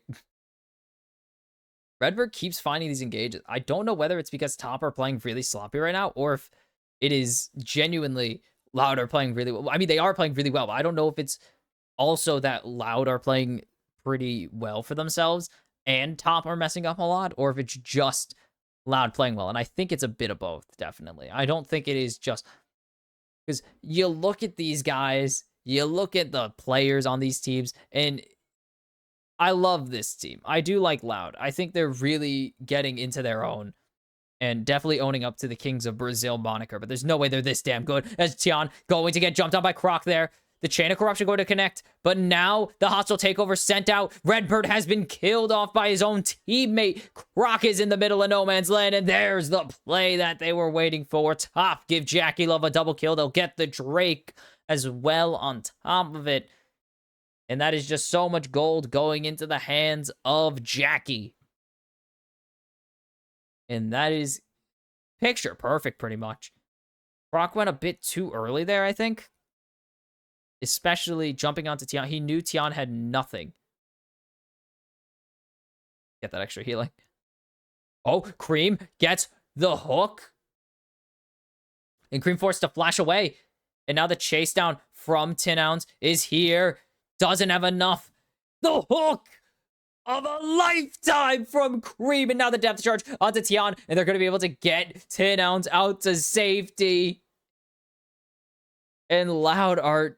They keep doing it. Oh, there's the passive proc. So 369 just going to disengage here. Redbird is here to party. The root goes down. And nothing that can happen. Jackie hits the Q, but it's not going to do enough.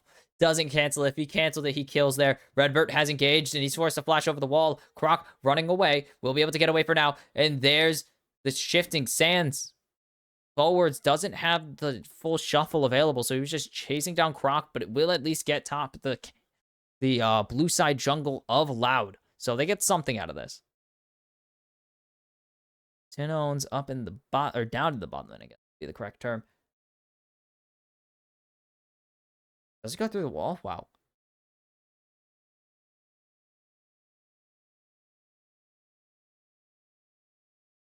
Robo.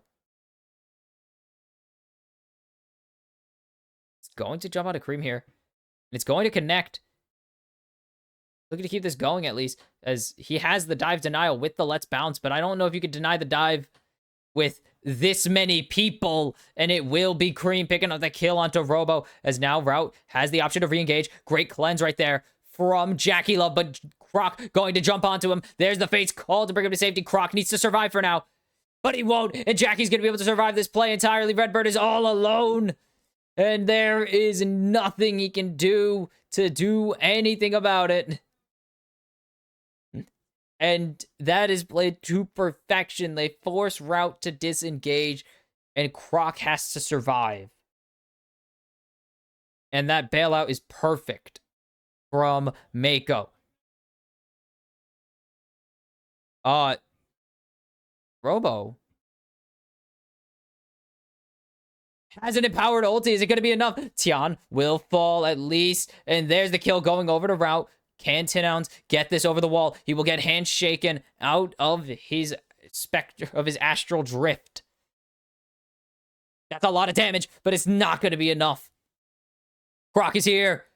Boom! Croc kills off Mako there. And this top tier 1 is gone. Oh my goodness. Loud are just going ham. They want to fight. Top want to fight. This is like a match made in heaven. This is quite literally a league. Like, This is League soulmates. Top Esports love fighting. Loud love fighting. I have no clue how these two teams haven't met earlier, but I love it. I love it already. They're like, this is already one of my favorite matches of the season by far. I love them. Just throwing hands. As here goes Tian onto the Rift Herald. Top Esports still up about 4,000 gold, so it's not a very close game, I guess. Kind of close. It's weird. It's oddly close. But Top are just winning out on these edge checks, man. Like, the damage is there, but then he has to survive. And Croc ain't surviving this. Look at all the... Two of the carries so close. If Redbird gets an auto there, Jackie dies. I don't know if Croc dies. There's no way Croc lives. And you can see there's actually Loud fans. There's a good chunk of Loud fans who actually did travel to China for this tournament. That's pretty awesome, actually. Because usually it's what Eastern fans who travel insanely. Yeah, there's the Land Economy snapshot. Usually it's Eastern fans who travel insanely well, but here we have some Western fans traveling pretty far to watch their teams compete. Like, Brazil and China are insanely far away. It's probably two of the furthest points you could pick, but here they are to cheer on their team, and they do have a lot to cheer for. Their team is playing rather well for, again, playing against one of the best teams in the world, as Route going to get hit by the Horn, but no hostile takeover going to connect. Tian is ready to come in on a side as 369 half health. Tian going to get smacked up by the depth charge there, and now the Crescent Guard is out, and he's going to be dissuaded from going any further as Robo looking for a re-engage here, and he's not going to go for it. Everyone's going to disengage. The health bar is kind of low on core members here for both sides. But this is going to be Dragon going over to Top Esports, as Croc is already recalled. He doesn't make it back in time. Unless Route has a steal in him. He could have, actually.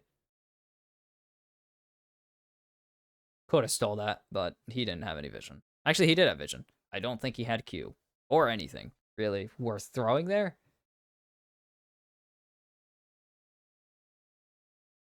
Uh-oh. Brute dodges. Ice in the veins. Oh, that's a sick emote. I want it. I want that emote. Wait, that's awesome. Emote's so good. That's Skarner with the tears.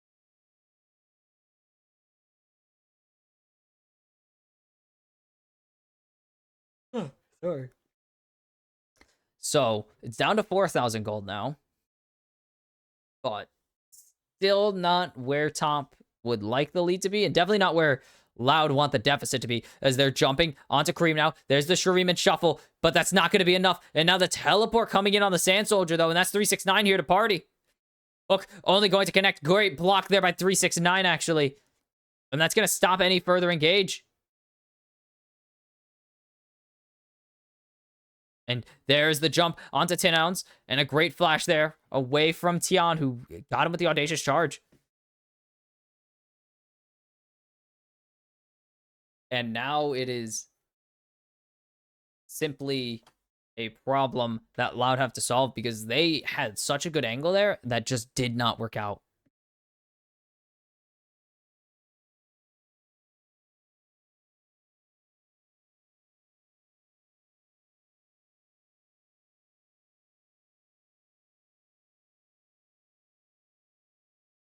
Okay, sorry. I go quiet too often. You know that? Go way too quiet way too often. It's very sad.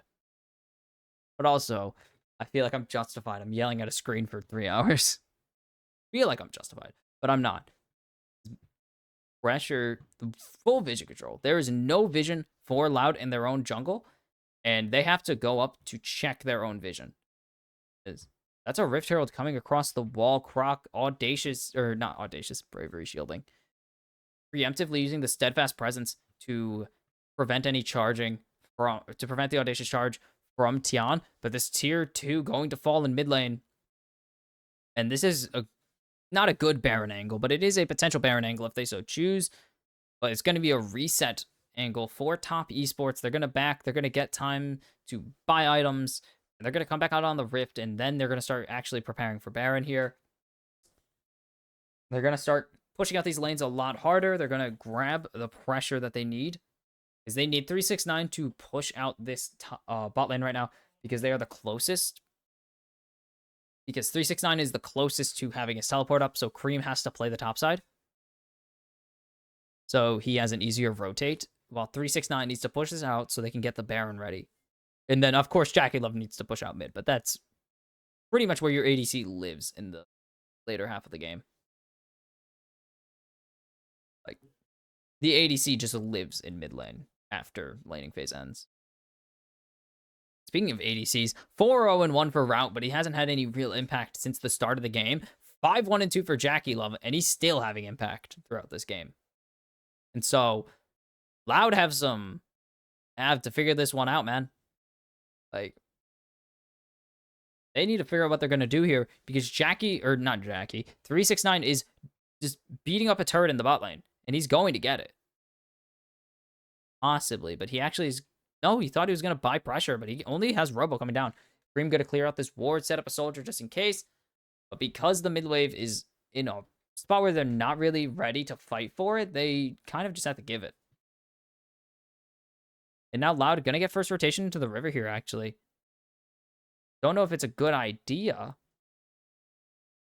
Because Cream is still unspotted, and 369 has teleport, but so does Robo, so they can match it. Croc going to jump in onto Jackie Love, and that's half his health gone. This is definitely way too much of an engage that they probably should have taken. Corrupt Chain not going to connect. The hook going to land, but it's only going to be onto Tian. And now Redbird has given his life for the cause of what, though? And Jackie Love is unstoppable, of course, but that's really not the big deal here. Croc going to banish 369 to the Shadow Realm, but Cream going to go flash for flash. And now it's Baron time for top esports. They are in such a strong position. Loud are being really mitigated. They're not top learned from their previous game's mistakes and have stopped team fighting nearly as much. Again, the kill score is at 17 total, like 11-6 kill score. At this point in the game, the kill score was in the double digits for both teams. Oh, nice shuffle to block the engage from Robo. But they have the ulti. The ulti, the size of the pit. They're not going to be able to steal the Baron. But that's a lot of damage if TES can't capitalize on it. Tian going to fall before the bailout really gets to go. Route will fall and finally die after getting a nice shutdown. Robo is trying to do everything he can, but it's just not going to be enough. Croc is still coming to the fight, but Rand from Jackie gets him a triple kill and gets him a very nice revenge for losing 3 Baron buffs. Jackie has popped off this game. 9-1-2. He will be the second player to reach 9 kills in the tournament, I believe, if not the third player to reach 9 kills. We had one in Fnatic, and we had one in... I believe we had one yesterday. In T1.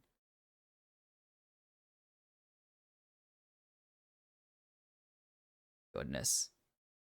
Still so good. That ulti was so clean from Cream, and that is just a recurring thing here. Is play is so clean. Wow, actually does get that kill. That's kind of crazy. That Mako got that one. I'm impressed, actually, that Robo got that one. But it's Drake's sole point. Look at the damage from Jackie Love, man. Cream and Tian doing work, but Jackie Love continues to just be the GOAT. 6K. Insanity. And insanity. And Jackie going to have Cream destroy the turret here, place up the Sun Disk, and they're going to start sieging base. They're going to get a good amount of this bot tier 3, as Robo going to be able to drift away to safety. Most of the wave gets cleared. Tian tanks a lot there. But the hook goes in. The Horde going to connect. No, and route has been executed by 369. Redbird will fall next to Oh, to Tian, but he won't actually. Great ulti there to save his teammate, but it will be in exchange for Robo. The bailout goes off, but it doesn't really matter as Tian instantly dies on reproc. But now Top Esports beginning the siege. They have 2 high attack speed carries able to shred that inhibitor. And so now Super's on the bait or in the game for 5 minutes. And Loud, it's looking dire. It is looking very dire for them right now. 10,000 gold behind. They played decently for being 10k gold behind last game, but I do not believe it will be more of the same. I think Top are ready to put this one in the books and call it finished. And punch their ticket to Fnatic in 2 days. A good eject from Croc, but it's just simply not enough at this point. It is simply not enough because there are too many entry points with Croc using his ultimate. Tian can go in. Cream can go in if he so chooses. 369 can go in. Mako is able to play hyper-aggressive despite Jackie Love being sent away because Jackie Love returns. Jackie just tanks 3 turret shots as well. It's hilarious. But Jackie able to re-enter the fight and actually let Mako play hyper-aggressive, which is not a bad thing to eject. They eject the hyper carry of Top Esports, so good play, and they get rid of Mako's get out of jail free card pretty much. But they can't keep him out of the fight forever. They need Croc to peel back, to drop back and fight with the team. So Jackie's just able to walk back. It takes him a little bit longer, but he's able to just walk back into this fight and show up and nonetheless save Mako. Almost die because he kills himself on turret almost. But still, same thing. Loud stuck in the base. They're pretty much going to be shoved in constantly because of the just pure control Top have of the map now. They're really not going to be able to push waves beyond their base too frequently.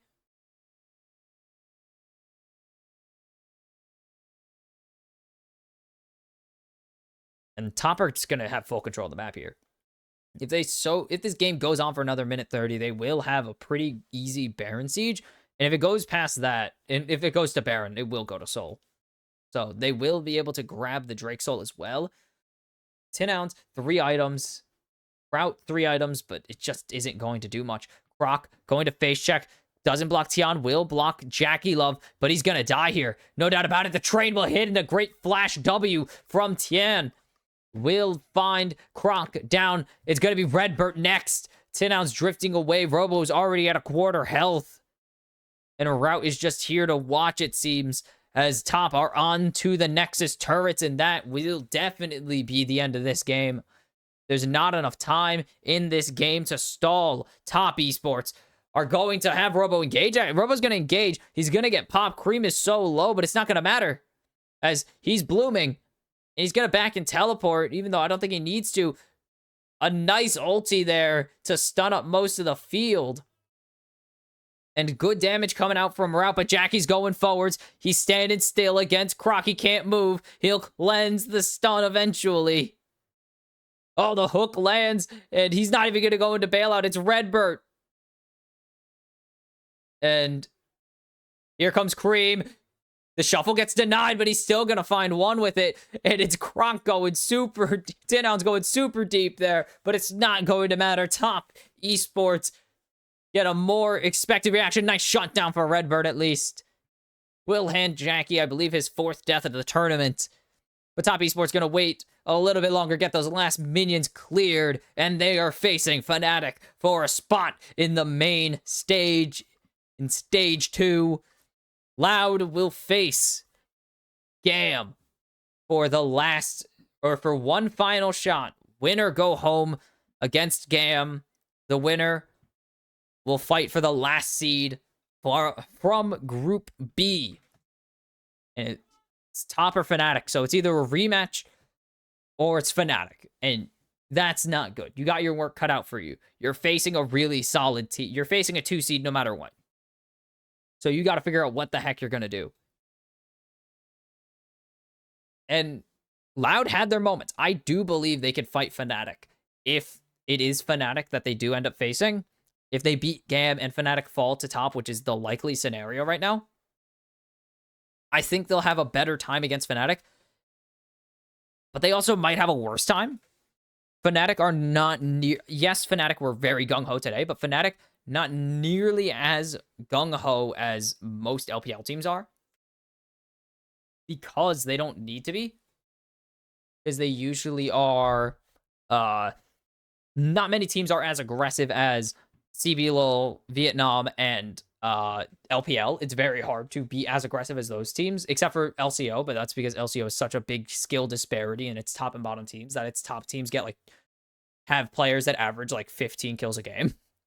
It's not 15, but their top player, like on top teams, players will average like 9+ kills a game. It's crazy. Which is not the case for most regions. So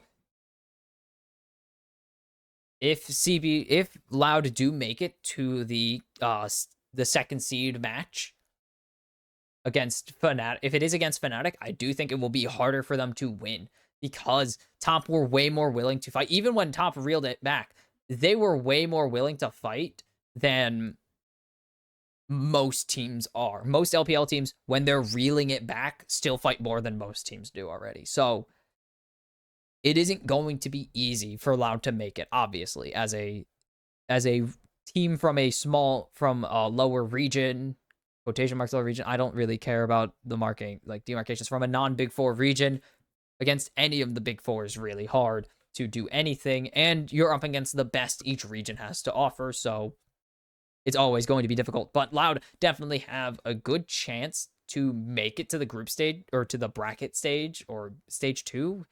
All of it's a bracket stage now, I guess, to make it out of play-ins. I think they have a good chance still, so it's going to be tough. Fnatic and Top obviously both have the best odds to make it, and GAM need to get with the program. I don't know what GAM are going. They're really bad spot. They are in a terrible spot given their performance today, and I expect more of the same from them, to be honest. Gonna be honest, I do expect more of the same from GAM entering their next series. And so, the Loud actually, I think, have the best out of all the matchups. Maybe PSG have a better matchup, but I think Loud have a good chance to make it to the qualification match. See what goes on. We'll see how it goes, of course. Anything can happen. But that is it for today for the kimchicast. I have been your host, Box Kimchi, and I hope you enjoyed this. I don't know why you would enjoy this, but day 2 in the books. Top Esports take the 2-0 after Fnatic already took the 2-0 earlier in the day, and they will meet in the qualification matches tomorrow.